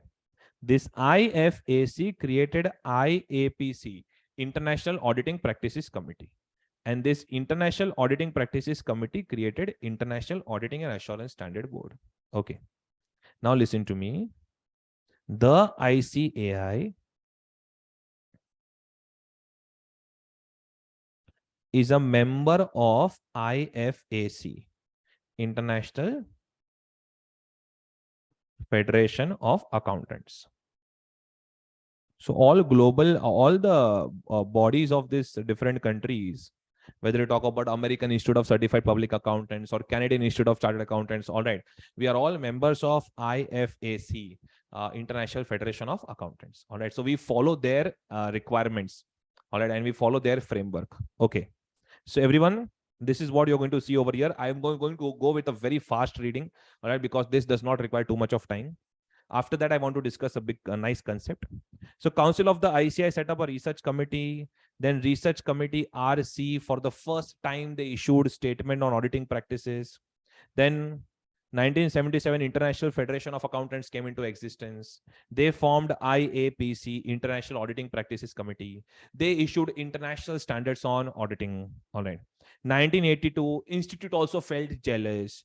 We just have a research committee. They have International Auditing Practices Committee. So Institute converted their research committee into Auditing Practices Committee. Correct. And they issued a statement on standard auditing practices and guidance notes.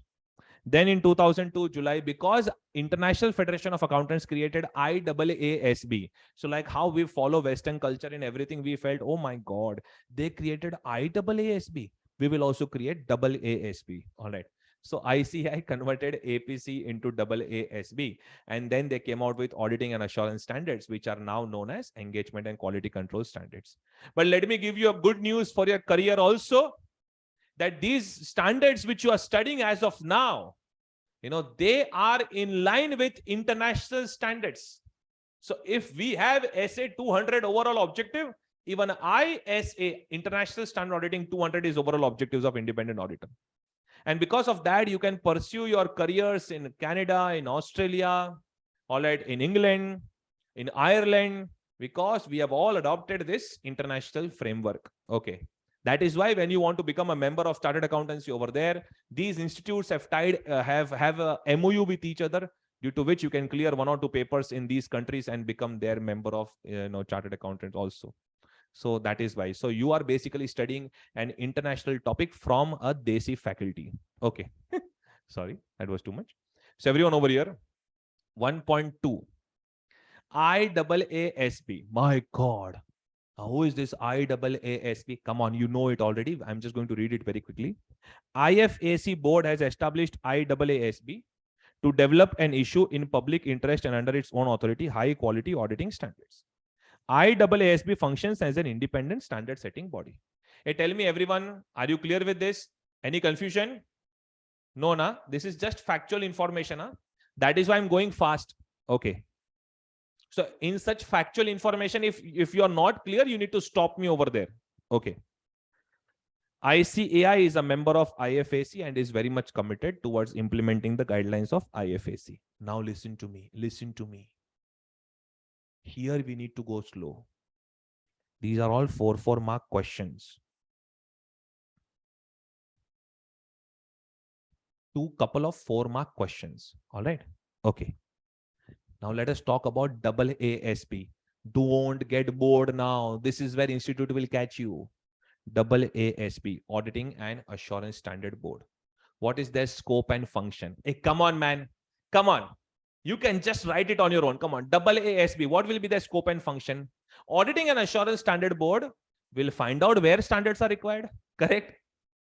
Then they will develop standards. They will issue standards. Then if there are amendments required, they will keep on updating it. They will issue statements, guidance notes. Correct? Obviously, this is issued under the authority of the council. But come on, man, you can just write it on your own. Standards, they will develop. First, they will find out the need, they will develop, they will issue it, they will keep on revising it. Not only standards on auditing, but standards on review engagement, assurance engagement, standards on related services, statements, guidance notes. Come on, man, you can write 5 to 6 points on your own. All right. So look at this. The main function of AASB is to review the existing auditing practices in India and to develop the standards. Okay. While formulating the essays, AASB will take into consideration international standards plus Indian laws. All right. So it will take into consideration ISAs plus Indian laws. Essays are issued. Listen. This is for MCQ. Essays can't be just issued by AASB. For essay to be notified, it requires signature of the Council of the ICAI. So essays are issued under the authority of the Council of the ICAI. AASB also issues guidance notes, and AASB has also been entrusted with responsibility to review essays at periodical intervals. So scope and function of AASB, this is a point that you will study from textbook, but after reading my introduction notes, so that it becomes very easy for you. Okay, so what you will do is, because I know that because I've given you notes, I know your nature. And that was even my nature when I was a student. Hey, he has given notes, bro. There is no need to read textbook. He has given notes. Notes. Okay, but you need to do some markings. Everyone over here. Please come to this page, AASB.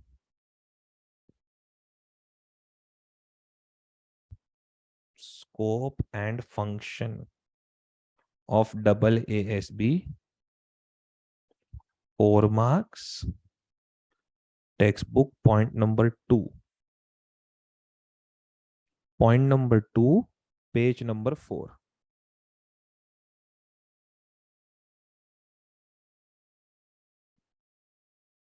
Okay, so even if some students do not have the textbook as of now, if they write this, then they can understand, okay, this is to be done from the textbook. Okay, yes. Now over here, everyone. Procedure for issuing essays. This is very interesting. Not at all boring. It's like a flow chart. All right. So what is the procedure for issuing essays? First of all, AASB will determine the areas where essays are needed. So it will determine the need. Then it will prioritize the essays. All right. Then while preparing the essays, AASB actually forms something called as study groups. So what is this study groups? It is a mixture of chartered accountants from academic field, from industry, from CA practice. All right. So it is a mixture of chartered accountants from various fields. All right. Study groups constituted to consider specific subjects. In the formation of study groups, provision is made for participation of cross section of members of the institute. That means CAs from various field. All right. On the basis of the work of study groups, an exposure draft is prepared. What is the difference between the word draft and exposure draft? Draft is just for our internal circulation. Exposure draft is a draft which is published on a public platform. So exposure draft is published on the ICAI website and everyone is allowed to give their comments. All right. I mean, everyone is the members of the institute.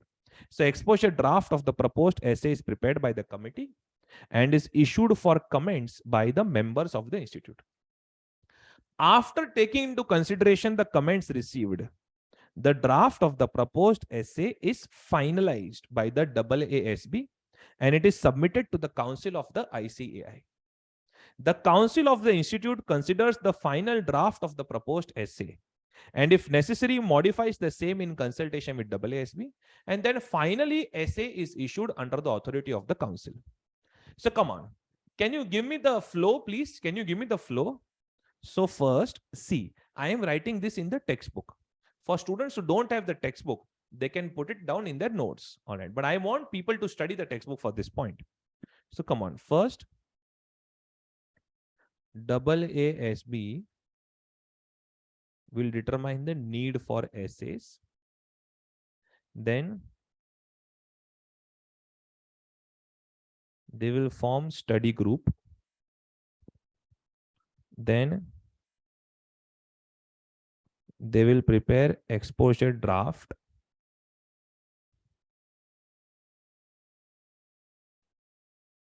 Then this exposure draft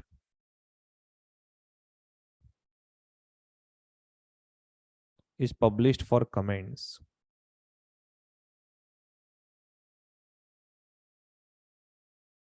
Then exposure draft is finalized.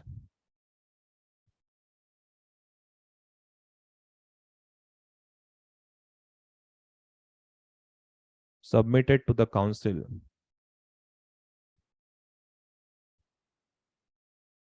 And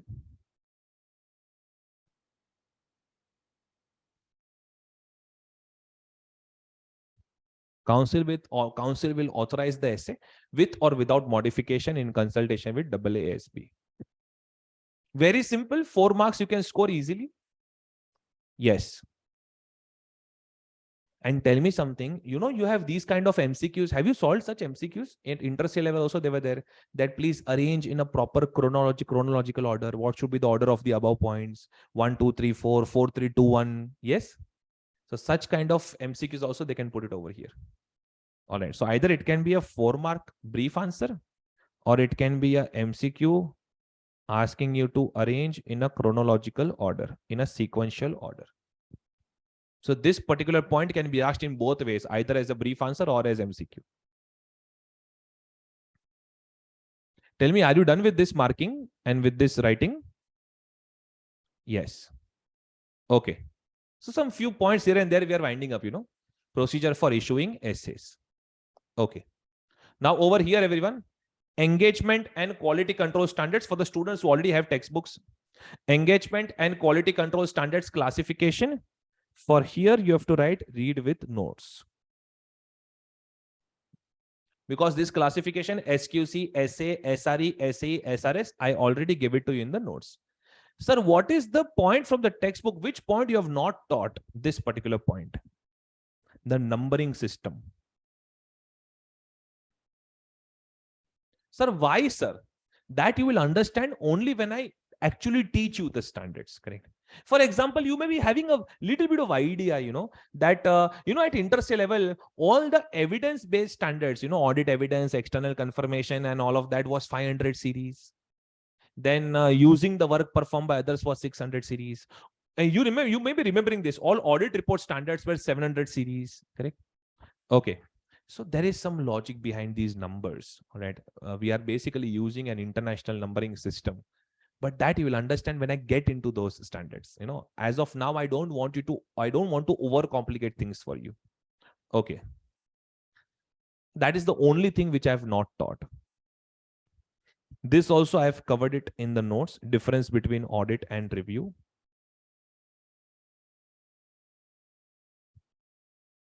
This full point, I have covered it in the notes.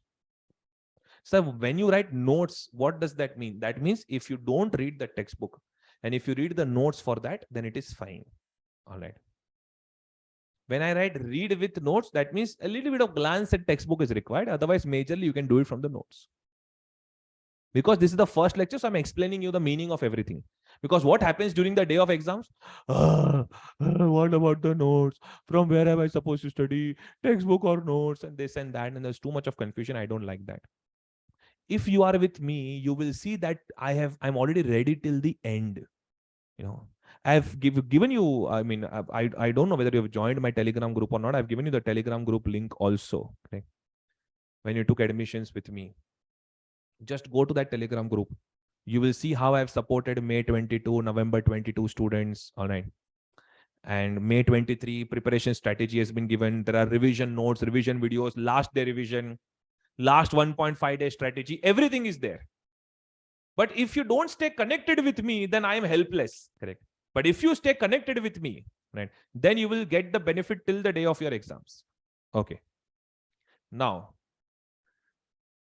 authority attached to the documents issued by the ICAI. Look at this fifth point. Authority attached to the documents issued by the ICAI. Statements and guidance note. Please write down notes now. You have written in great details in the notes.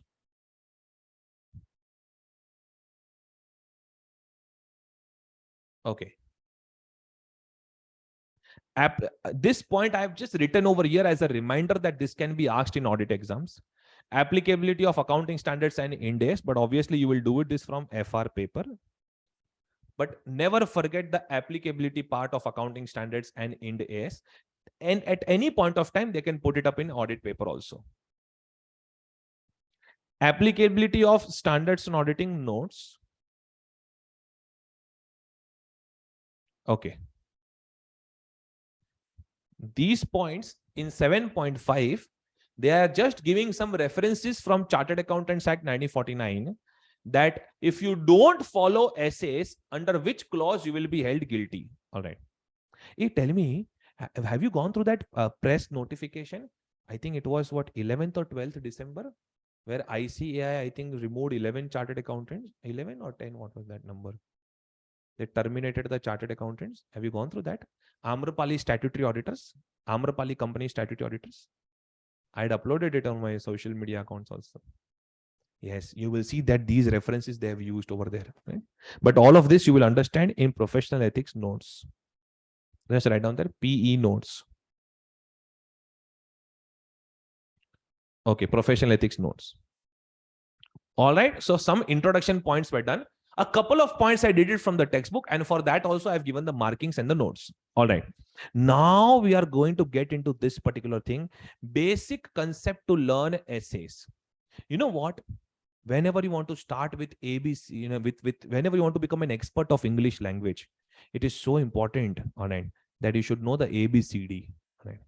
Only then you can become an expert of English language. Accordingly, if you want to become the supreme master of standards in auditing, it is important that you should learn some concepts. All right. And that is why I have this specialty where I teach basic concepts. So we will be discussing a few concepts from different essays. I'm not officially starting with standards, but few points, few paragraphs, which will help you to get an overall view of the topic of standards on auditing. All right. Because these words will be used multiple times in standards.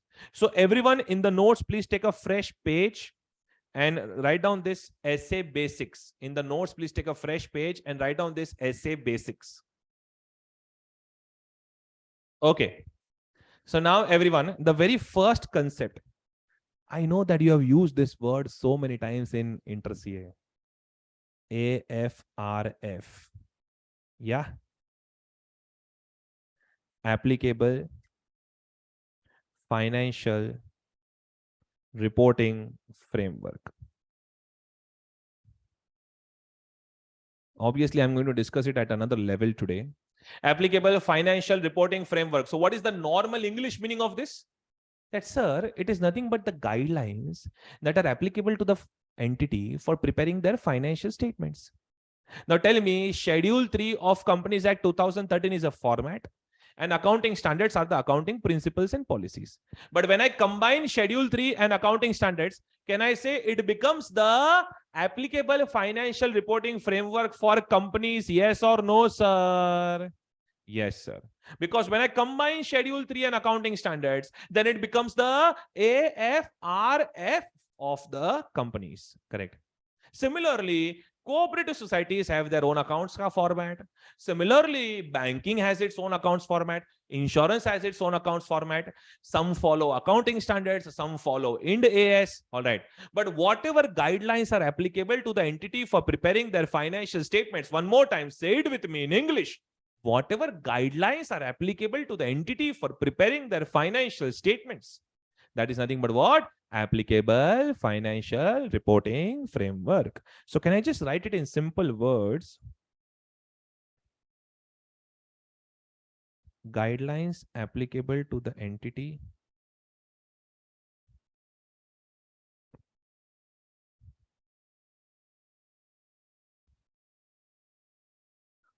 for preparing financial statements. That is nothing but what? Applicable Financial Reporting Framework. Now tell me everyone, financial statements are actually of two types. One is GPFS, another one is SPFS. General purpose financial statements and special purpose financial statements. Sir, what do you understand by general purpose financial statements? Man, whatever you have prepared at inter-CA level, balance sheet, P&L as per Companies Act, which is applicable for the companies, which is used by all the stakeholders. The set of financial statements which are used by all the stakeholders. Come on, tell me everyone, at inter-CA level, the balance sheet and the P&L that you prepared, was it only for the management?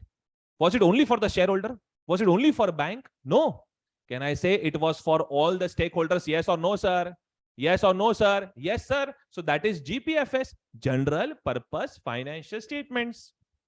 So how do I write it in English? Financial statements prepared to serve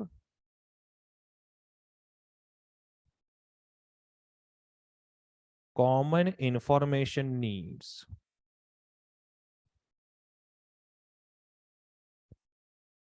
Common information needs of the users of financial statement, of all the users of financial statements. Okay.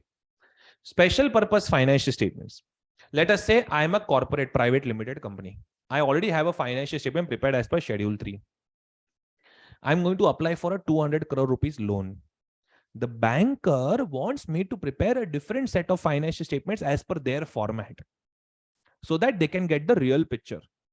Now, this particular financial statement is being prepared only for that banker. So that becomes special purpose financial statements. So how do I write it over here? Financial statements prepared to serve specific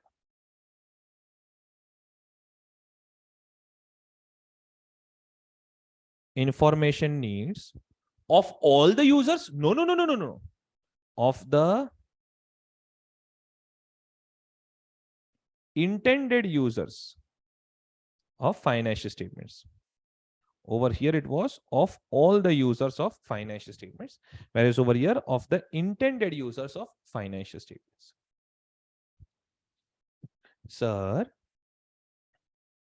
general purpose financial statements, example, company final accounts. Special purpose financial statements, it could, any example you can write it over here. Example,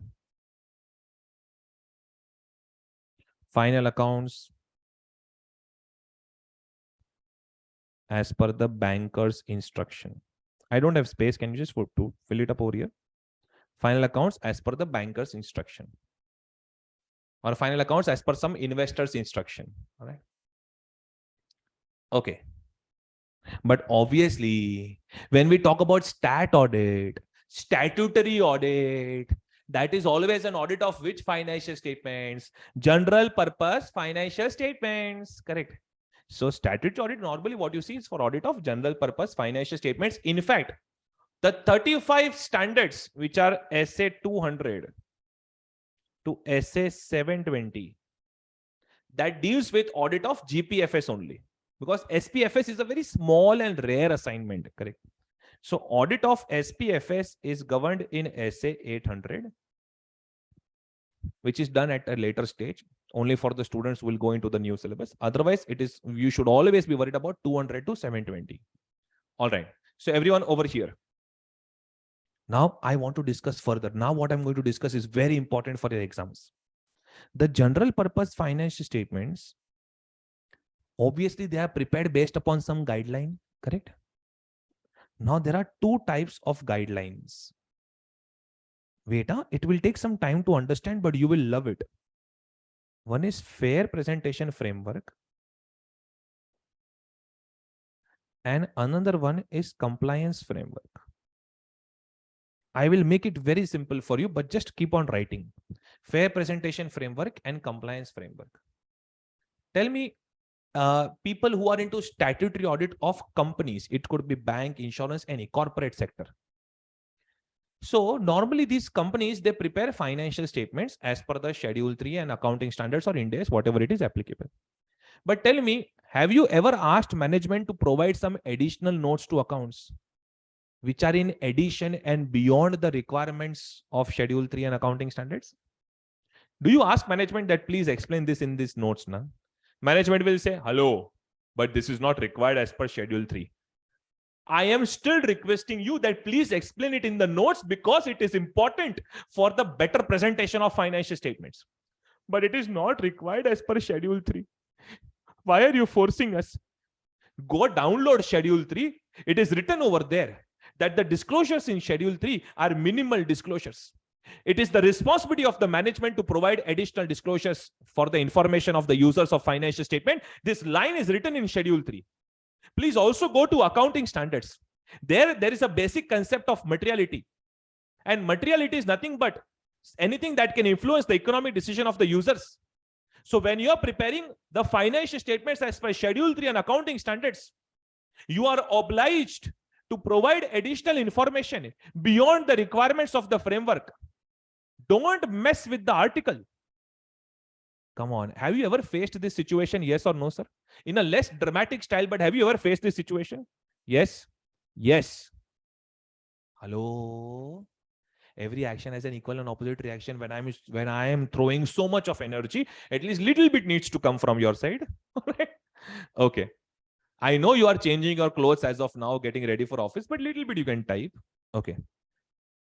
You know why you are able to do this argument with the management?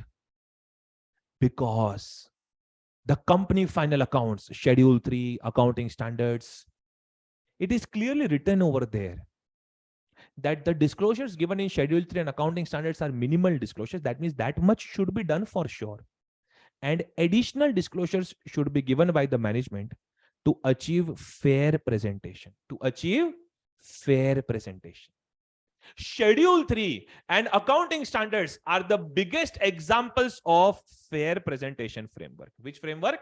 Fair presentation framework, where the framework is not just focusing on the mandatory disclosures, but the framework is also putting an additional responsibility on the management to achieve fair presentation. But tell me, anyone over here who has seen cooperative society accounts? Cooperative society accounts? Okay, come on. Do you live in a cooperative housing society where there's a secretary, treasurer, and stuff? Yes. Yes. Go to that secretary, go to the secretary of your Gokuldam society and ask that person, please show me the audited financial statements and stuff. Yeah. Yeah. Please show it to me. Yeah. You know what? You just see those financial statements. The worst form of financial statements. Because in cooperative societies, it is the registrar of cooperative society which prescribes the format, and the management is just expected to follow that format. That's it. Pure compliance nature. Pure compliance nature. There is no additional responsibility on the management to take additional efforts to achieve fair presentation. There is no such additional responsibility on the management to take some efforts to achieve fair presentation, because cooperative society accounts are purely just a compliance job. Which job? Compliance job. So tell me, are you understanding the difference between fair presentation framework and compliance framework? Yes or no, sir? Come on, everyone with me. Yes. When I say fair presentation framework, everyone needs to write down now. Everyone needs to write down. And let me tell you, the biggest dhamaka is still pending. Why I'm teaching you this concept? Just wait for me to end this lecture. All right, fair presentation framework. Write down over there. It requires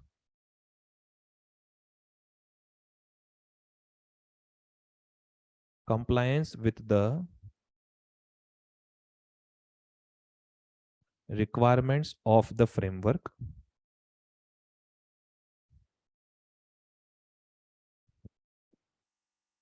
No. Even Schedule 3 and accounting standards, they do require compliance. Obviously, yes. But what is the thing that differentiates them? And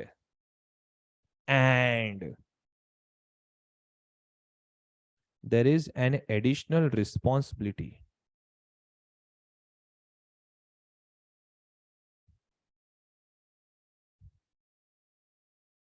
on the management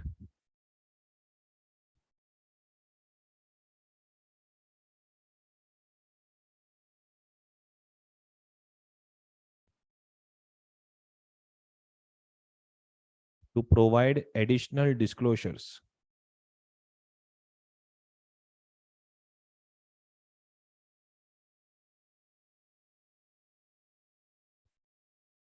beyond the requirements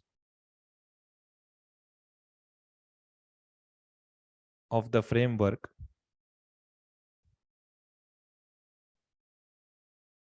in order to achieve fair presentation. Even if you're traveling, please do not log out from this session. You're going to listen a very important thing at the end. There is an additional responsibility on the management to provide additional disclosures beyond the requirements of the framework in order to achieve fair presentation. All right. But when it comes to compliance framework,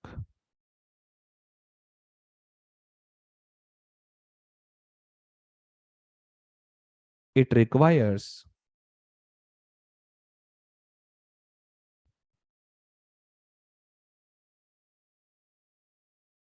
compliance with the requirements of the framework. It requires compliance with the requirements of the framework.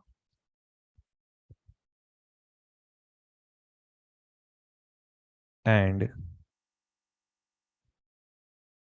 there is no additional responsibility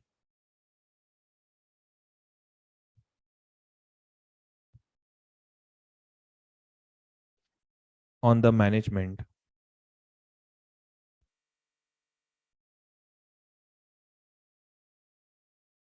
to provide additional disclosures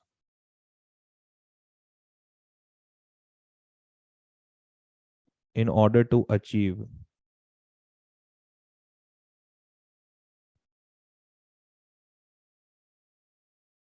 fair presentation. There is no additional responsibility on management to provide additional disclosures in order to achieve fair presentation.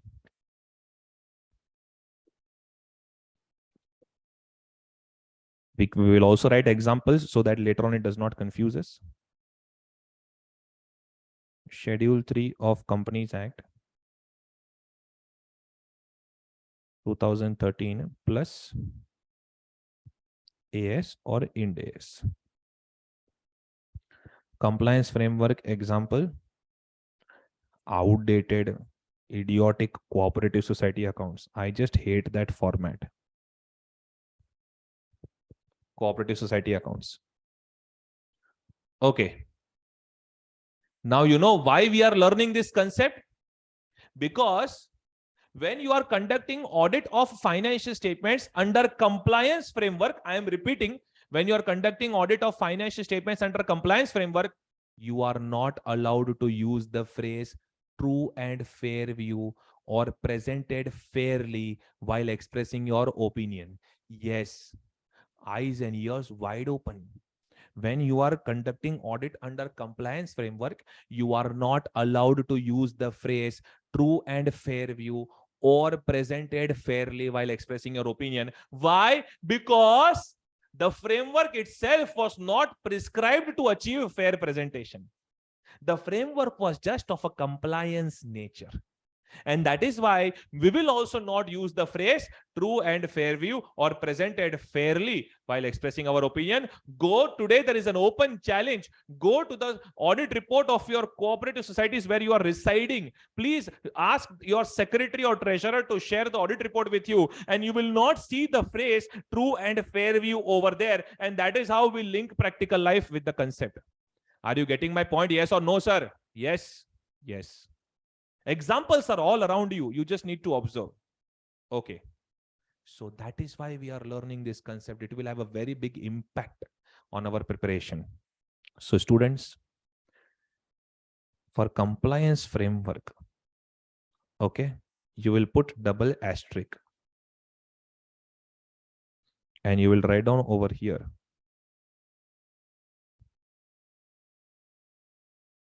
In such audit report,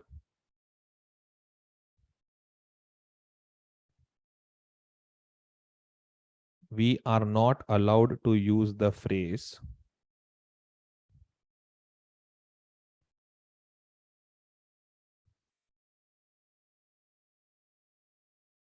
true and fair view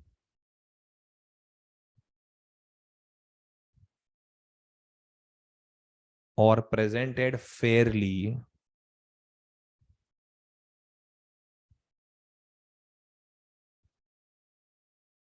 while expressing our opinion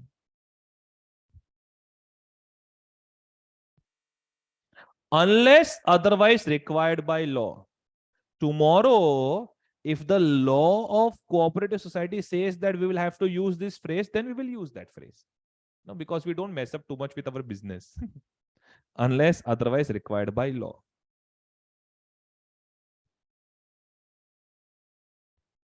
All right. Okay. Done. Done. Yes. Can we just read it from here? Just one minute. Concept of applicable financial reporting framework. The financial reporting framework adopted by management and where appropriate. Hey, you remember this line? You remember this phrase, those charged with governance? Who are those charged with governance? In case of a companies, if I want to say directors, audit committee and stuff, basically finally who are accountable for that entity, the final accountable authority of that entity.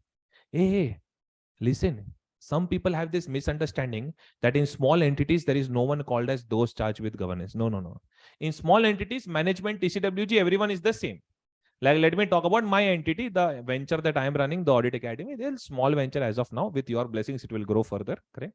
So here I am the management, I am the TCWG, everything. I am the person looking after the things. But in bigger companies, you see the differentiation between management and TCWG. All right.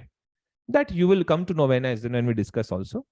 The financial reporting framework adopted by management and where appropriate, those charged with governance in the preparation presentation of financial statements.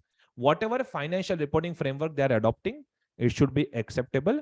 Like, if Tirupati Balaji Trust is preparing P&L account, it is not acceptable. There should be income and expenditure account. Correct? So it should be acceptable in view of the nature of the entity and objective, or that is required by law or regulation. Okay. Auditor needs to understand the nature of financial statements. One is general purpose financial statements. Another one is special purpose financial statements. General purpose financial statements, we have fair presentation framework, compliance framework. Okay. So over here, you can now write down notes and listen to me. Again, I will repeat this concept. Plus audit report concept, SS 700. I'll be talking about a little bit more detail when I get into SS 700 discussions, because there exactly I will help you with the drafting of audit report. Your final objective is that when you're attending my lectures, once my lectures are over for standards, you should be able to, you should be in a position to understand every single line of Reliance Industries Limited audit report. If you are able to understand that and connect it with the standards, your audit subject is done. All right. So when it comes to standards, that much at least subject is over. So fair presentation framework and compliance framework, you've written notes plus audit report SS 700, and special purpose financial statements and stuff, you already have it in your notes. Okay. So that is it with respect to the concept of applicable financial reporting framework. I want to teach more concepts. Please don't miss out this. Otherwise, you will struggle in the topic of standards, but that I will continue in my upcoming sessions. Thank you so much.